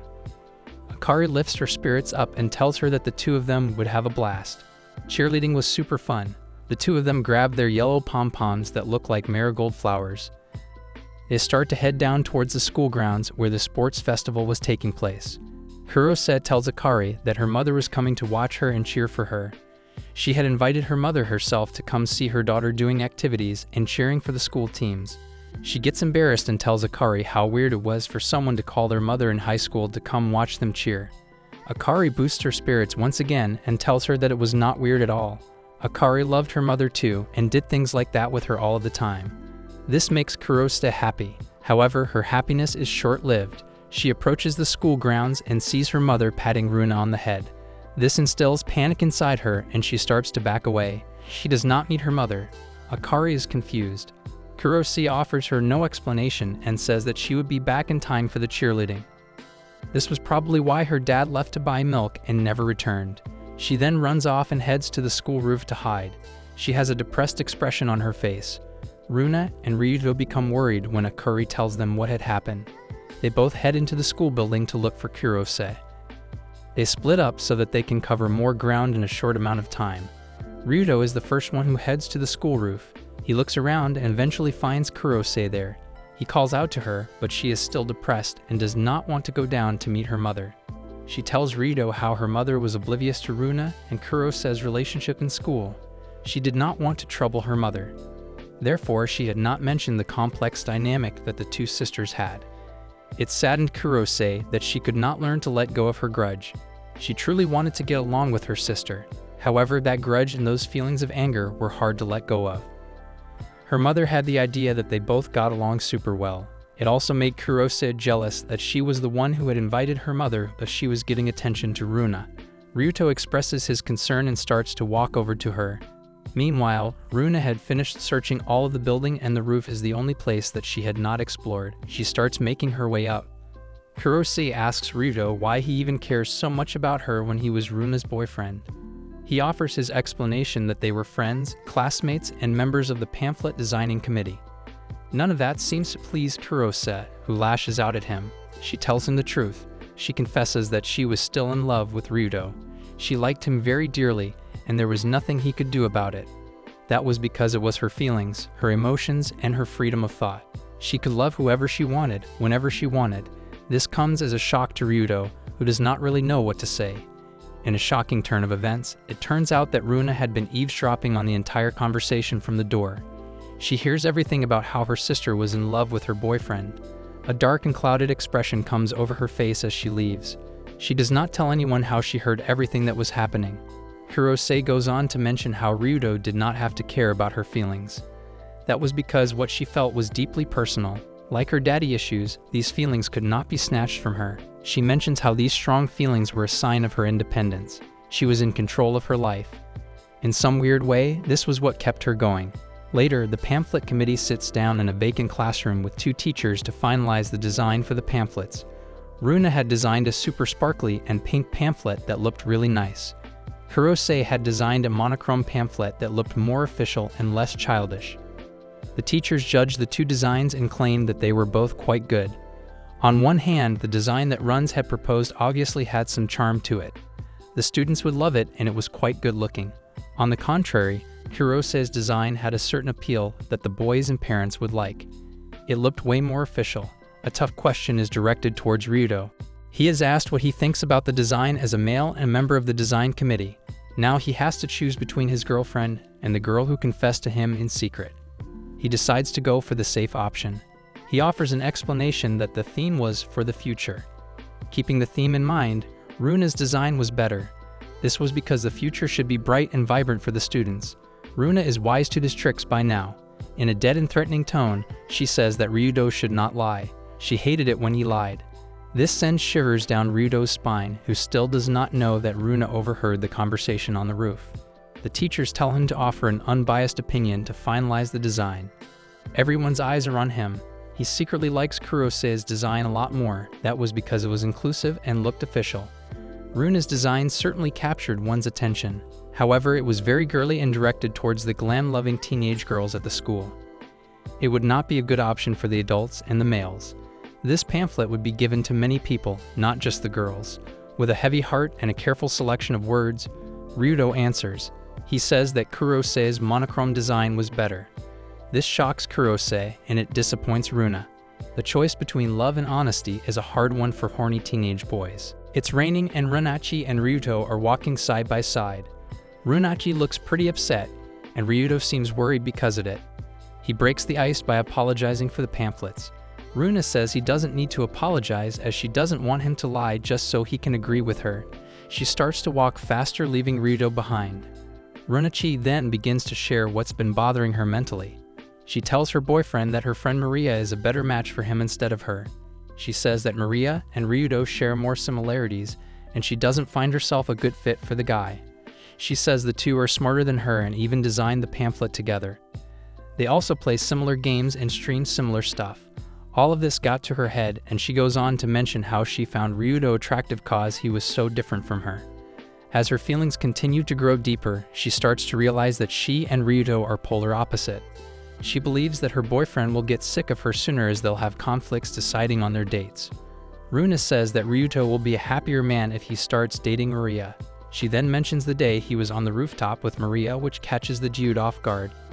He tries to explain the incident, but Runa doesn't listen to him. She understands that he accompanied her out of kindness, but Runachi was the one who wanted Maria and Ryuto to become friends and spend time with each other. When Runa is reminded of the time Maria confessed her liking for Ryuto, she starts to feel even more hurt. She doesn't understand her feelings at the moment and apologizes for not letting it go when it comes to Maria.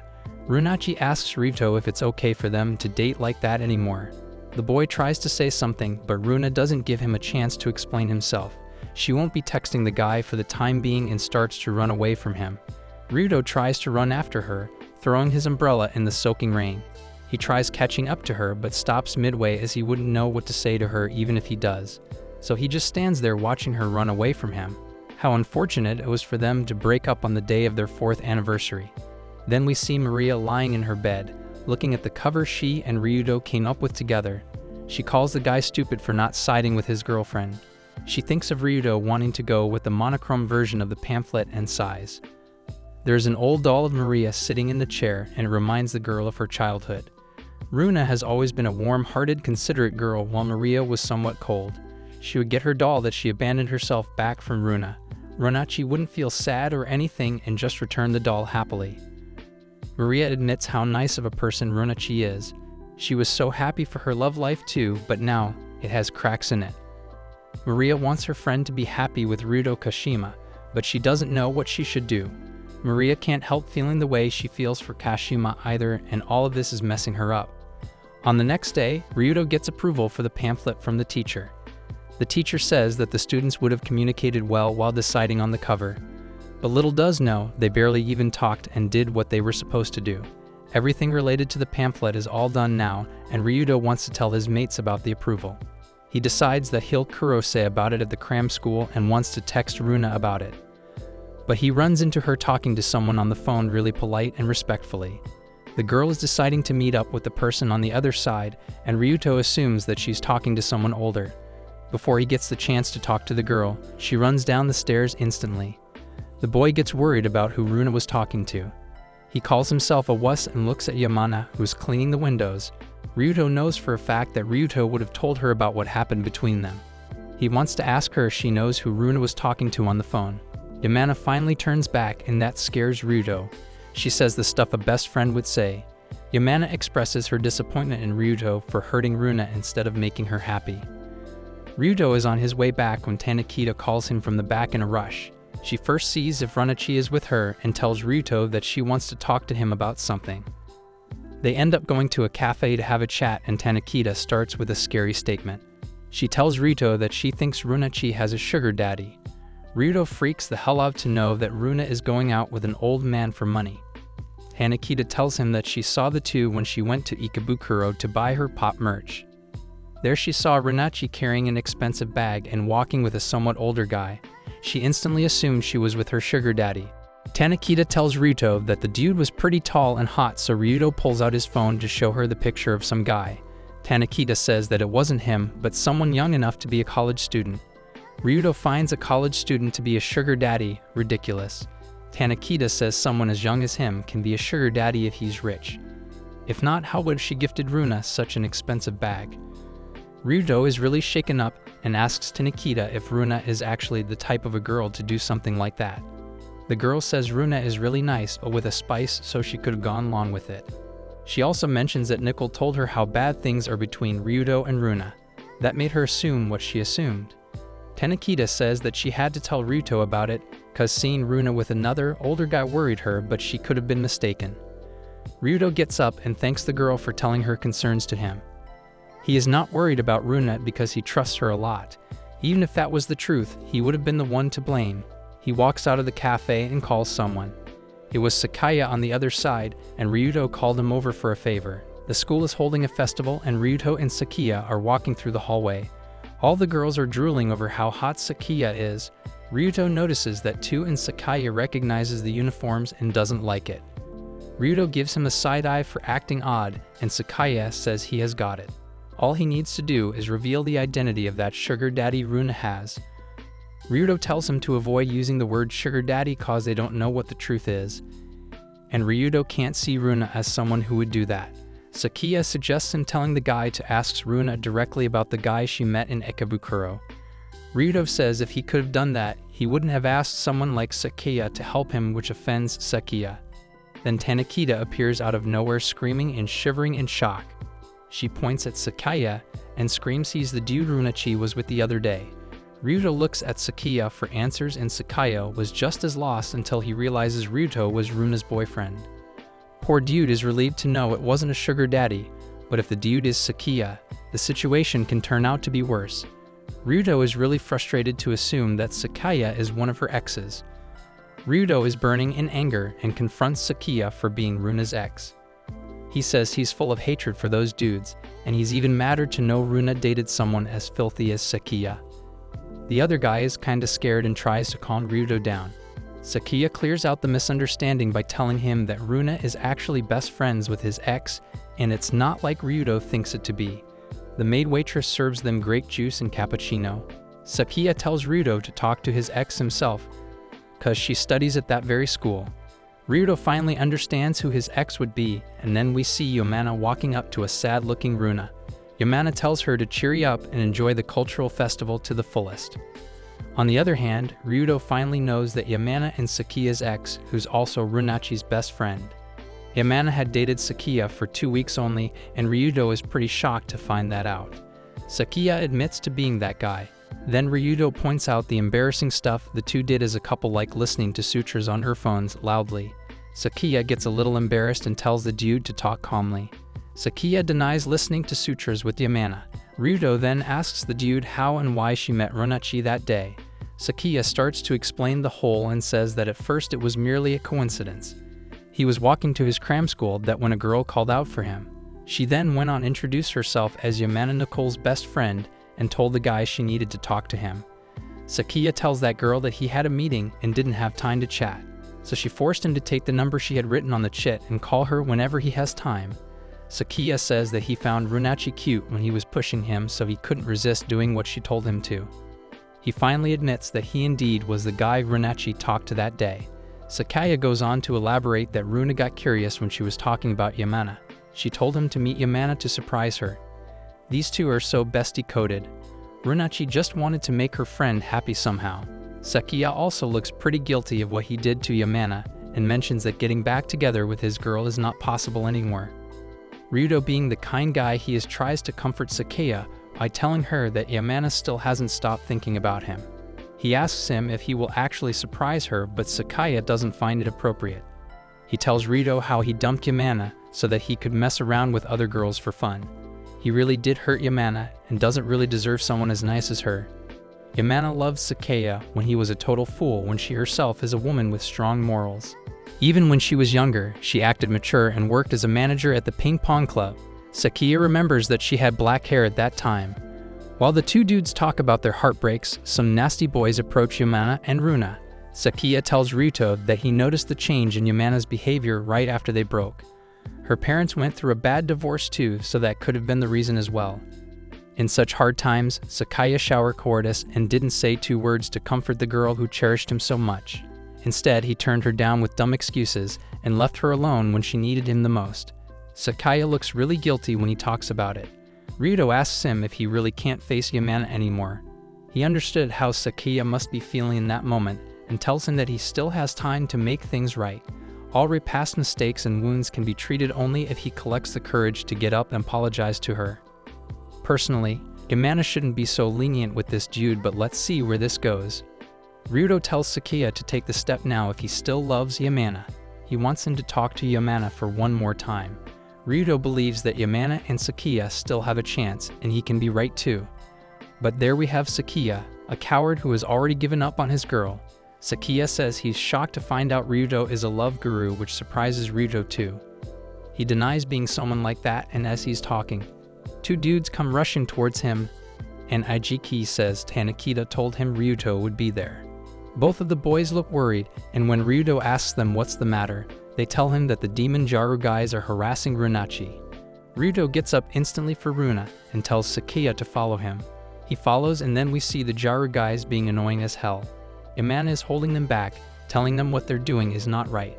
One of the bastards comes really close to her face and says he can't resist kissing such a cute face anymore or he'll die. Yamana tells him to die, cause he ain't ever getting that smooch.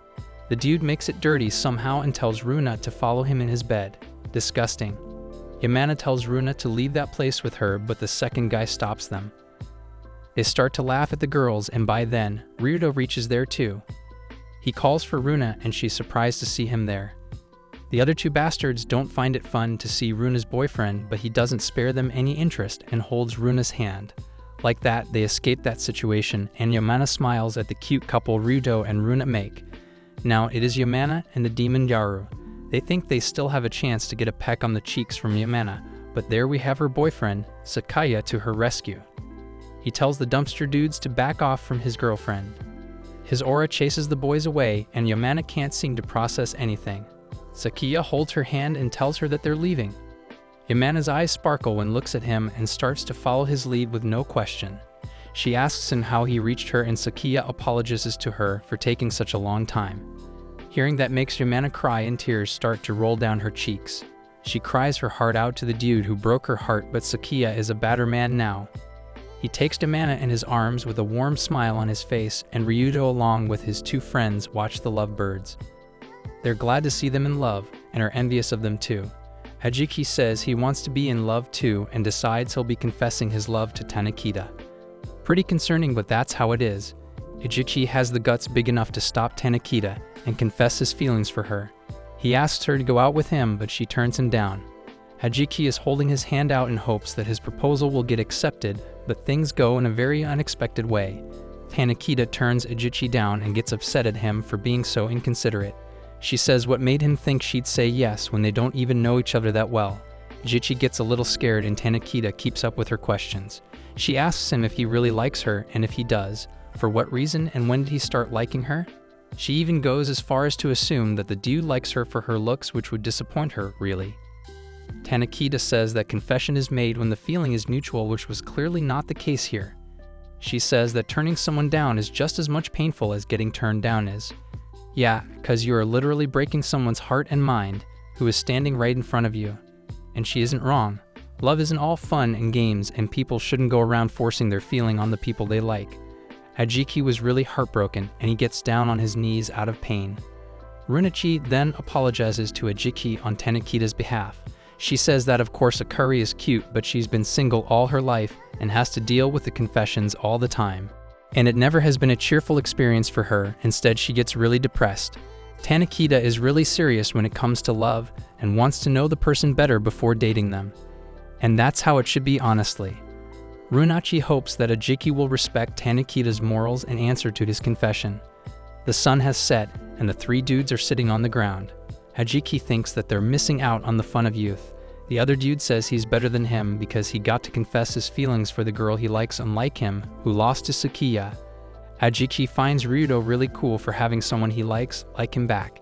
He thinks it's some kind of miracle. The other guy agrees too and says Kashi is a ray of hope for boys like him and Hajiki. Ryuto thinks otherwise, and Runachi's question made him think so. He looks really upset when he recalls Runa questioning their relationship. Ryuto thinks it indeed is okay for them to date whatever the circumstances may be, and gets up to run to Runachi. His friends cheer for him.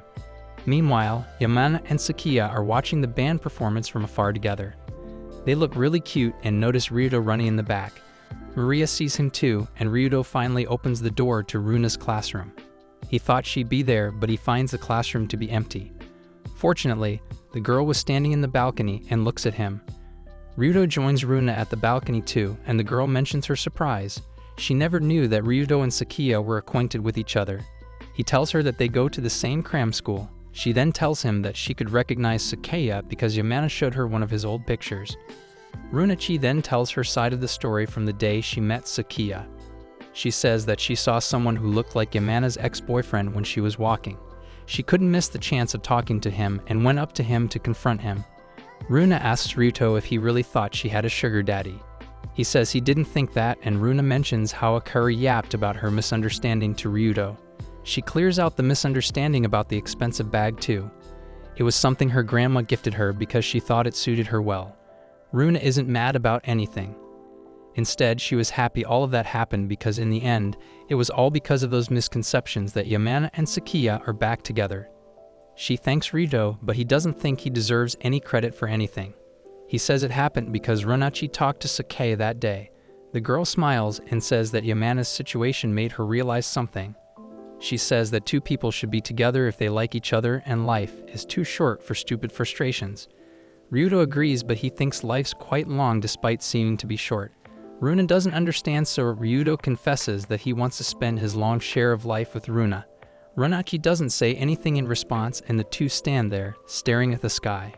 Ryuto thanks Luna for coming all the way to Ikebukuro with him. Luna says no, but she is so glad they met. even if it is just the time until his prep school. Then Luna looks at the sky and says she hopes it is going well for Nikoru too. Ryuto says to her that Yamana told him that she is going on a date with Sakaya today.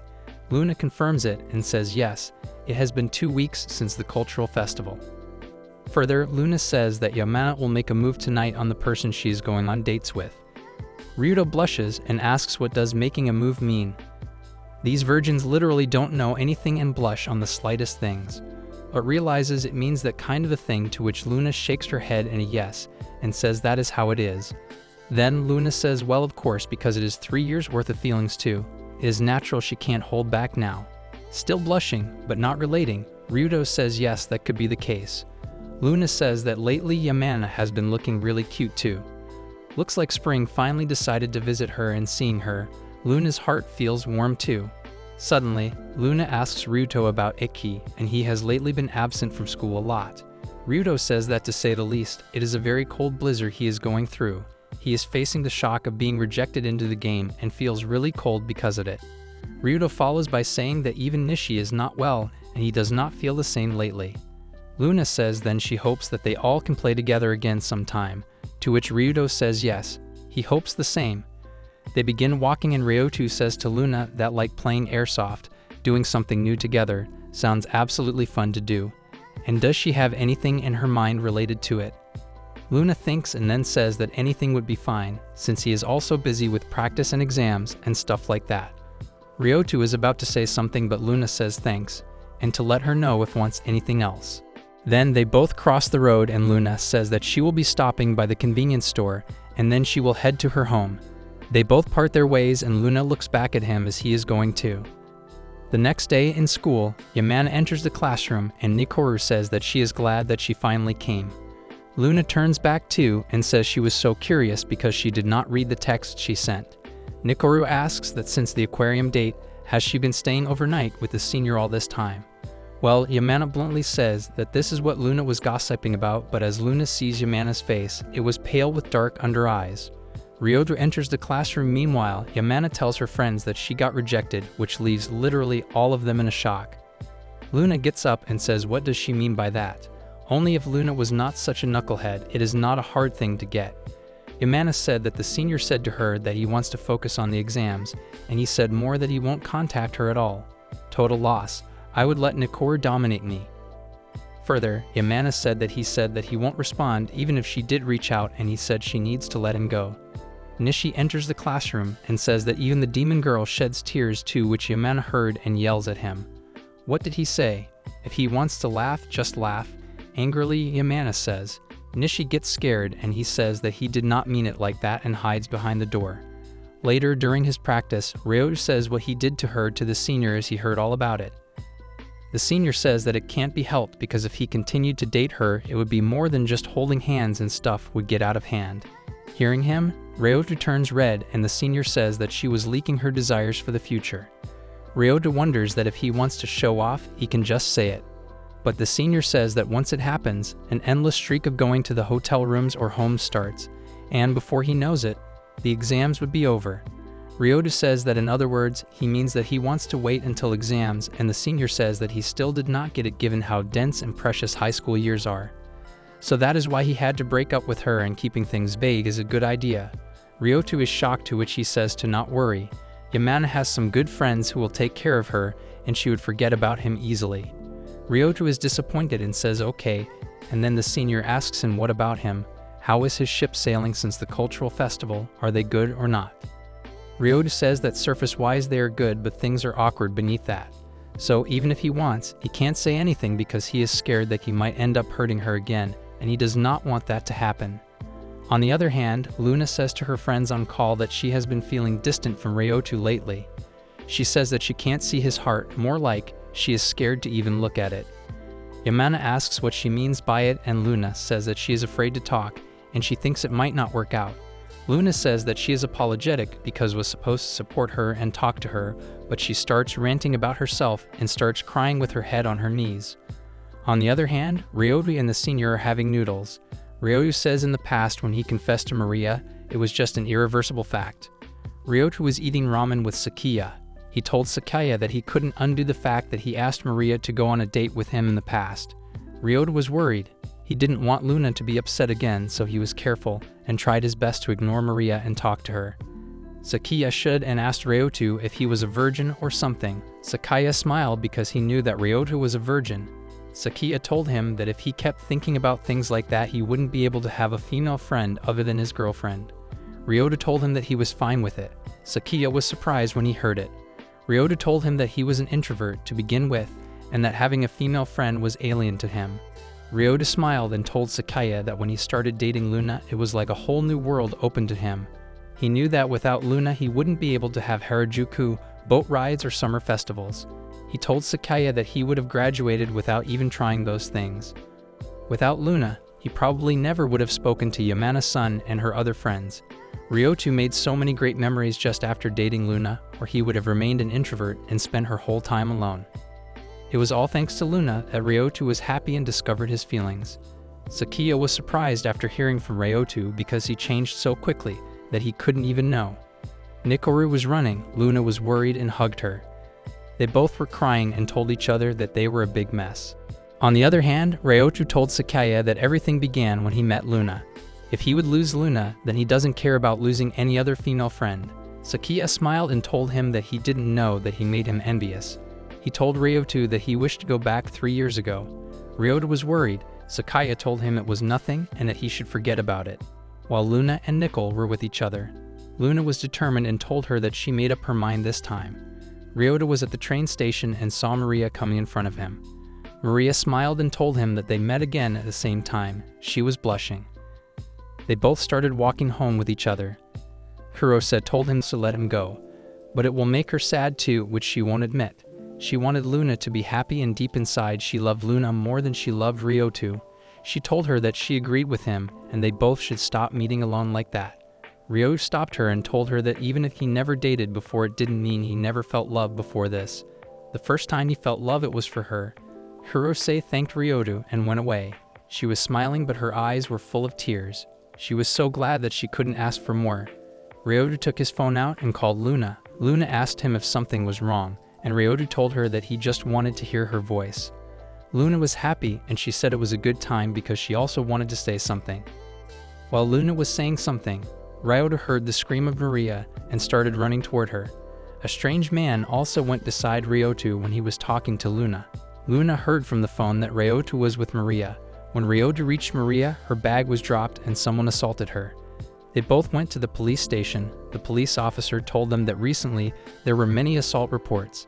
The female police officer wanted to ask Maria some questions. When Maria noticed her bag, she dropped her earring. The police officer asked if Ryota was her friend. Ryota told them that he was her classmate and happened to be nearby.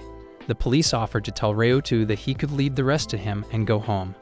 On his way back home, Ryota told Luna everything that happened to Maria. Luna was sad and thought it was awful. She said that she also called her mother to get Maria back home. Ryota thanked her and asked her if she could let him explain to her why he was with Maria. Luna told her another time, maybe when they would meet next Saturday before prep school. She told Ryota that she also had something to say. Ryota got curious and turned off the phone. Both Ryota and Luna were sitting in the garden.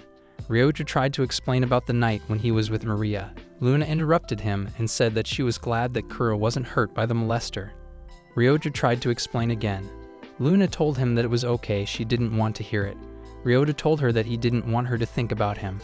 Luna told her it was okay because she didn't want him to see any more of his bad side. Luna told Ryota that she wanted to break up with him. Ryota was shocked. Luna told him that it was not because of the other night, she wanted to say it long ago. Luna asked Ryota if he also noticed it because their relationship wouldn't work out anymore. Luna thinks that it is hopeless to try and be in a relationship when they can't feel love for each other.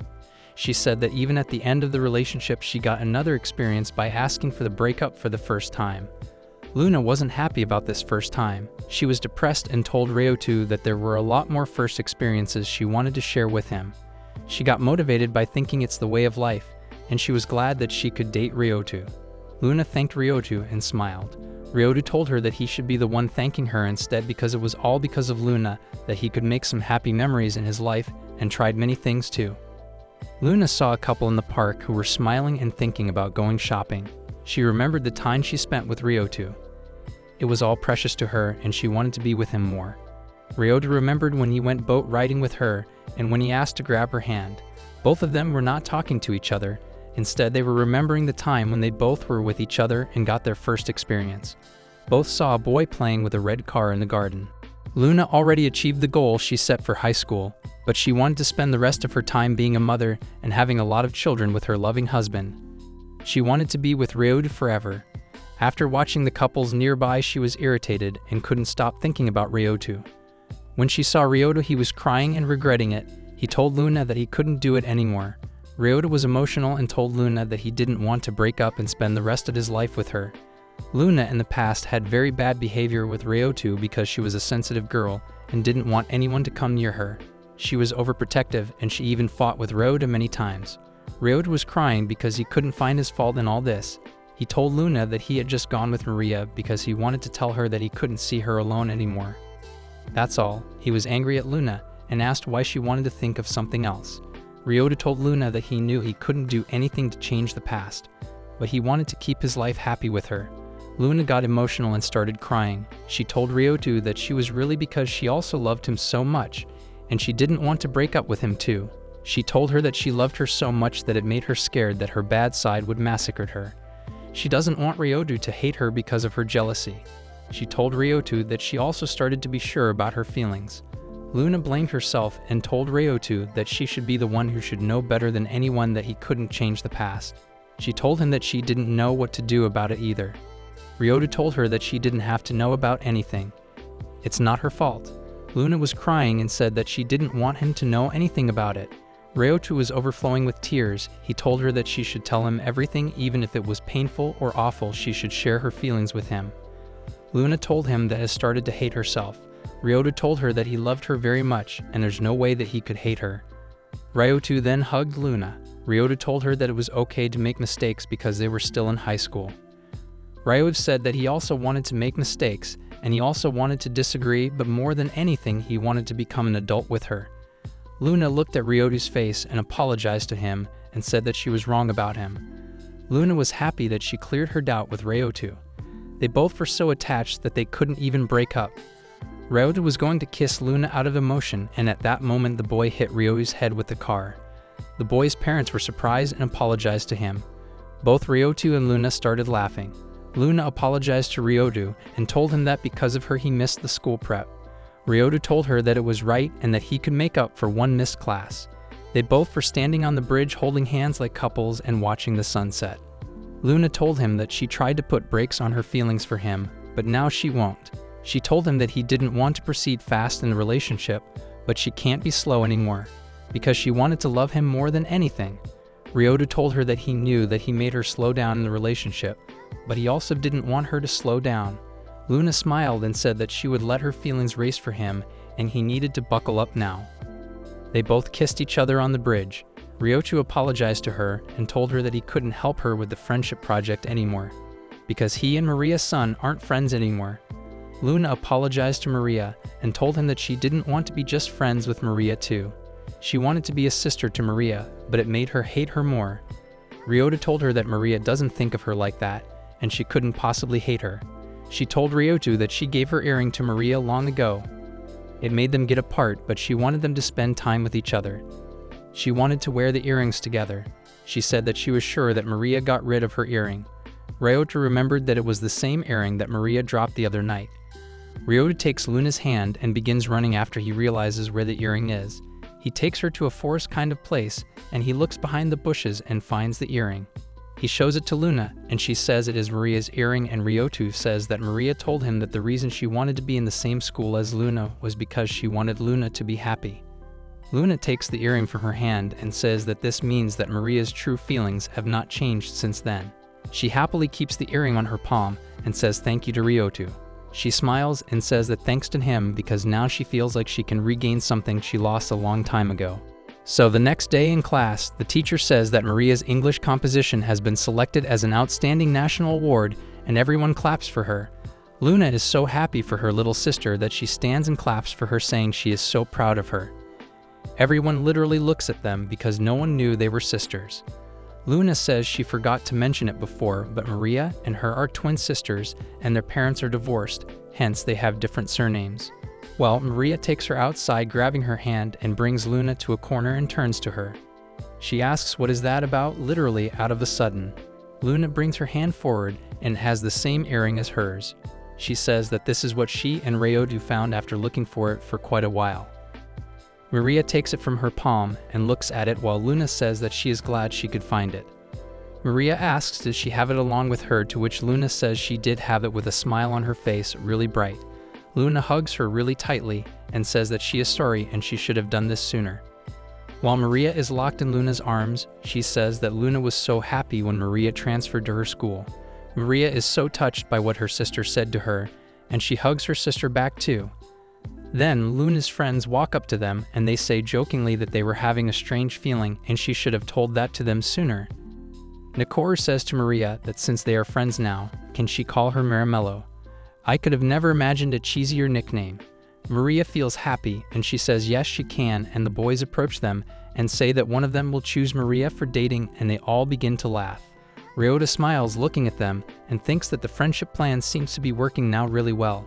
He looks outside of the window and says that this is his first winter with the love of his life, Luna, and he expects it to be warm too. Well, not sure what kind of the warmth he is talking about, though you nerds are getting none. Runa is pretty happy that MC and she are on good terms once again, and the confusion is totally gone. She worked hard for it but thought that she and MC were not made for each other, but she was wrong. They are meant to be together, and Runa is right now pretty happy with it. It is almost Christmas as well, so the timing could not be perfect. She and MC are walking in the city together holding hands when Runa brings up the fact that Christmas is coming up, and she will be having so much fun this time around as MC is with her. She always had those lazy and boring Christmas and Runa hated that, but this time is different as MC is with her. Runa is talking about this when she suddenly brings up that she knows all the people around her are different. Every person right now is having his own life and own happiness, but she knows one thing, that she is the happiest of them all as she is with MC right now. She loves the fact that she and MC made up, and she told him already that she will say whatever she wants and however she wants. She knows he does not mind about it, but she tells him once again that she is going to express her feelings about him more and more, and she will not stop herself from being happy ever again. Last some days have been tough for her and MC as they were not so close, but she learned one thing during that time. It is that she has to express her love as much as she can, because this is the best feeling in the world. MC is pretty happy that Runa is happy, but he is very nervous seeing that everyone around is now looking at them because of Runa's yelling. She was pretty loud and got everyone's attention. Runa wants to talk about what they are going to be doing this Christmas Eve. Hearing this, MC gets excited because he knows what he wants to do this time around. Runa tells him that she has a dream that she wants to fulfill, but MC has one as well. Both of them tell each other that they are going to be doing what they dream about. We see what MC dreams about. He has always dreamed of the night he will be having fun with her girlfriend. He has been waiting for this moment since the relationship started, but he never got the chance. He did, but he never took it seriously. But now he knows that this is the best timing, and he is going to grab this opportunity. Runa is so beautiful, and who would not want to be with her in bed? And that is what MC is dreaming about. But Runa tells him her dream and he is left speechless. She tells him that MC is going to be accompanying her in our Loto dream. Now what the hell is that? Runa has to stop coming up with names for everything. Anyways, they go to a restaurant and there, MC orders 2 drinks for both of them. They are sitting, having their drinks when MC asks her about this Loto dream. She explains to him that she has a dream that she lives with her family in a single home for the rest of her life. She and Maria had this dream for so long, but they forgot about it when they got separated. But now that they are back to being sisters again, they can pursue this dream again. She and Maria have already talked it out and they know what they are going to do. Runa is going to call her father and Maria is going to call her mother. They are going to make them sit together and have a meal so they can remember the old times and how they used to be before separation. But MC thinks about Maria and he knows that her mother is already with someone. But Runa tells him that her mother just got divorced and this could not be much better. Runa has had this dream for so long, and this is because when she was in elementary school, she read a book in which 2 girls looked pretty alike. They met and found out that they were twins, so they decided to get their parents together, and they lived happily ever after. Well, that looks like a pretty boring book to read. MC thinks about it, and he feels like he would be getting in between a family situation, so he should not come, but he is wrong. Runa tells him that he is needed as her father is very busy nowadays and he is not going to just come out for something small. So she has to tell him that she has a new boyfriend that she wants him to meet, and then he will come out. This makes sense. She also says that her grandma is also busy with her hula dancing friends, so she cannot rely on her as well. MC understands this and tells her that he will be there if she wants him. She does, and the plan is set. MC is also going to help her write letters for both of them. The next day, they are in the class when Runa is writing letters. She is trying her best to write a good one, but she cannot find the perfect words. MC and Maria come out to help her and Runa feels at ease now. Suddenly, Ichi comes into the class and MC turns to say hello to him. Saying hello, he turns back toward Runa, but something makes him turn back toward Ichi in an instant. We look at Ichi and he is a totally new person now. He is very handsome and attractive, and the whole class is going wild seeing the fat guy turn so handsome just like that. Everyone is shocked seeing his transformation. Runa's friend is going haywire seeing how attractive Ichi has become. She tells everyone how similar Ichi looks to the guy she has a crush on. She keeps telling everyone this, so Runa suggests that she should go out with Ichi. She cannot go out with him as she has already insulted him a lot at the cultural festival. She has also done horrible things to him, and she thinks she will be throwing herself down very low if she dated Ichi. Anyways, Nicole does not want to hear any of this and gets out of there quietly. She goes outside and sits by the roof. She is alone when Anishi comes up to her, asking her if she can go out with him. We see that Nicole is already sitting alone with the contact of the person she loves openly. She is thinking about blocking his number, but she just cannot do it. And this guy comes out, asking to go out with her. He makes a flirting attempt and tells her that their surnames are the same and so they are meant to be together. It is like destiny, and they should not let the world keep them apart. Nicole is not hearing any of this and she wants him gone. She gets up and tells him that he is 10 years early to be flirting with someone, and saying this, she leaves. Nishi is left with his broken heart alone. We see that NC is also sitting on the same roof, hearing everything that just happened. He thinks to himself that he was at Nishi's place some time ago. He just got his heart broken, and like him, everyone is experiencing youth. Everyone has to go through certain things to be at the level of an adult. In the class, the teacher is scaring the hell out of the class, telling them that there is only a year left in the exams and they have to be ready for that. They do not have to waste time this Christmas and just focus on their studies. NC is hearing everything he has to say when suddenly, something blows MC's mind. He just realized that he is going to greet Runa's dad, and that only means one thing: that he is going to face Runa's dad. This thought crushes his mind as this puts a lot of pressure on him. He did not think about it when Runa told him about this, but now it suddenly made sense to him. He has to be ready to face Runa's dad, otherwise it is going to be a problem. The day is here and MC is ready to go with Runa to the restaurant they have called their parents to.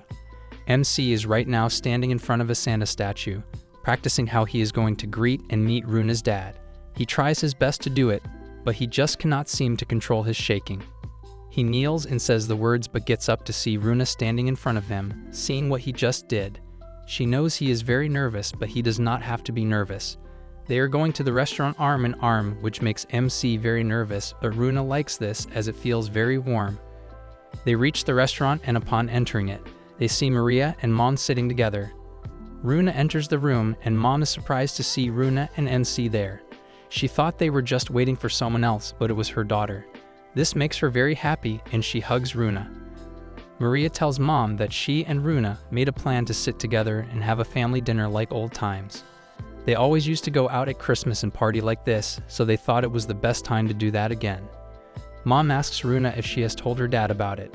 She tells her that she has not told him, but asked him to come here. This surprises Mom as she was not expecting this. She tells Runa that she is not eager to meet him, but she will stay if they want to meet him. After all, she is an adult and her father is as well. She says this and the door opens. Dad is standing there, but there is someone else with him. He and the girl come in and shock everyone. Runa is shocked to the core and she asks Dad who this is. He tells her that he thought he was going to meet her daughter's boyfriend, so he thought of bringing his partner as well to let her meet his daughter. This is not what Runa was expecting at all, and she is very surprised.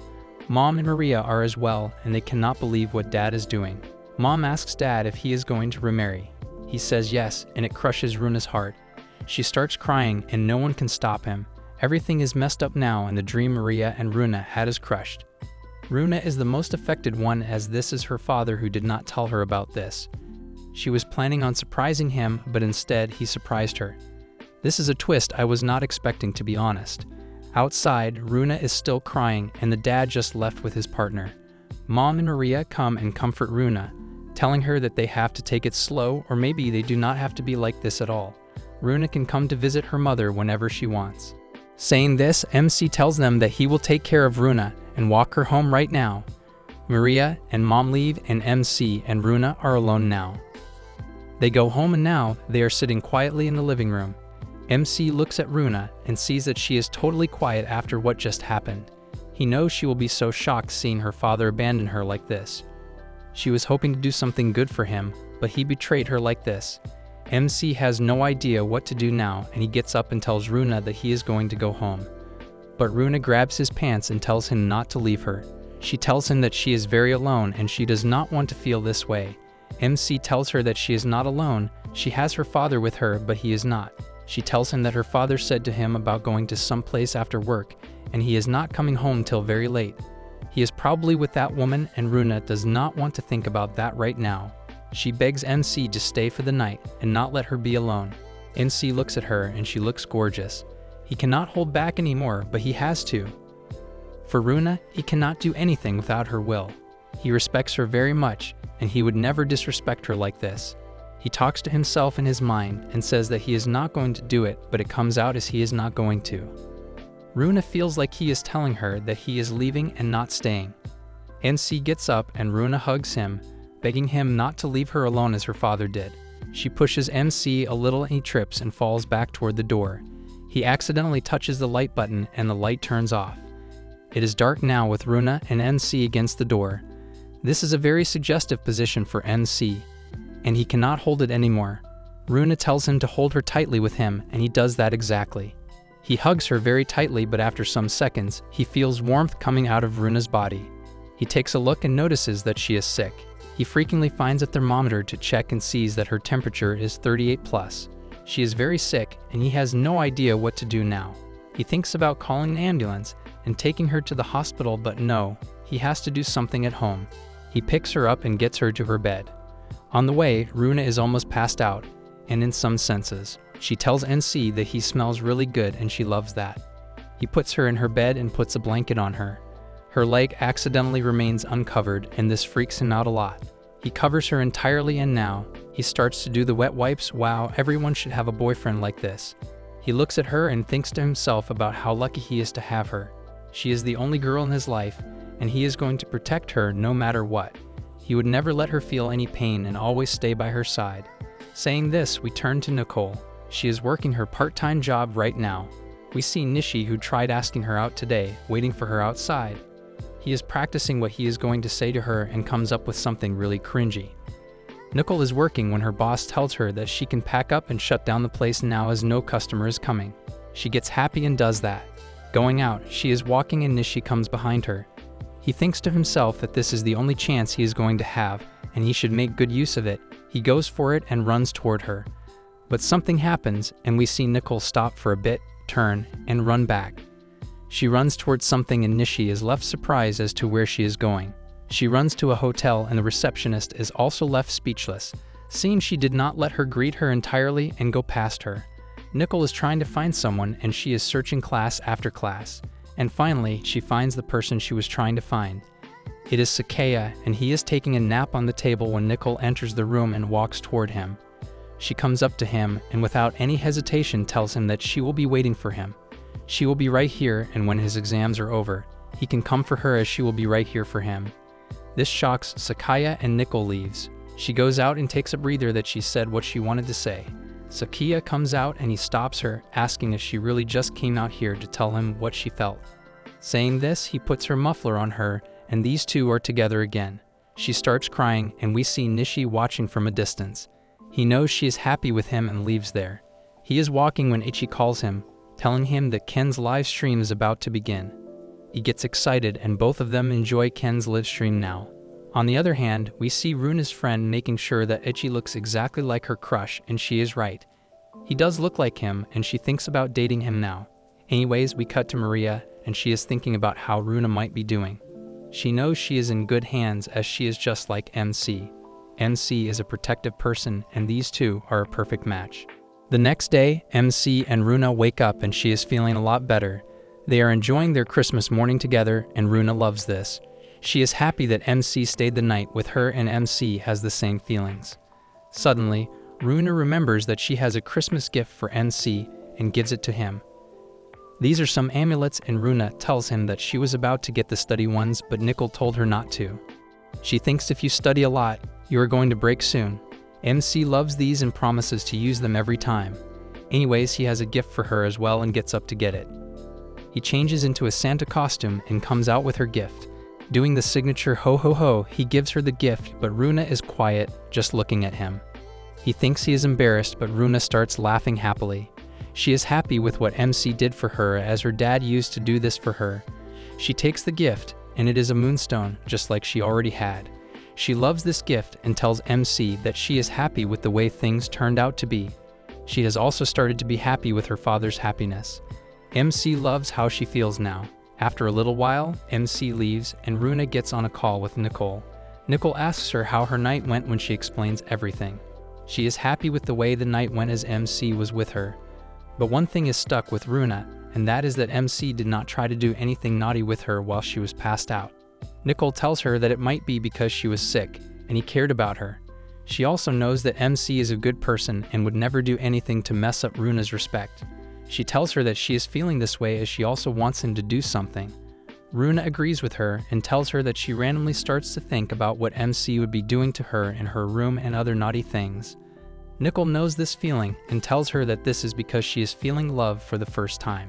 All the boyfriends she had before tried making her feel good, but they were not her lovers. This is the first time Runa is feeling this way as she has started to love MC, and she wants to be closer to him now. She agrees with Nicole, and Nicole adds that this only happens when you are in love, and she is clearly in love with MC. Thinking this makes Runa very happy. She is happy that there is a first of something she can finally give to MC. He and Runa go to a photo booth, and this is the first time MC is here. He is quite nervous, but Runa would be leading the way here. She asks him if he is into cosplays or something, and he is not. But he sure would wear what Runa picks out for him. She dresses up as a maid and they go into the booth for their clicks.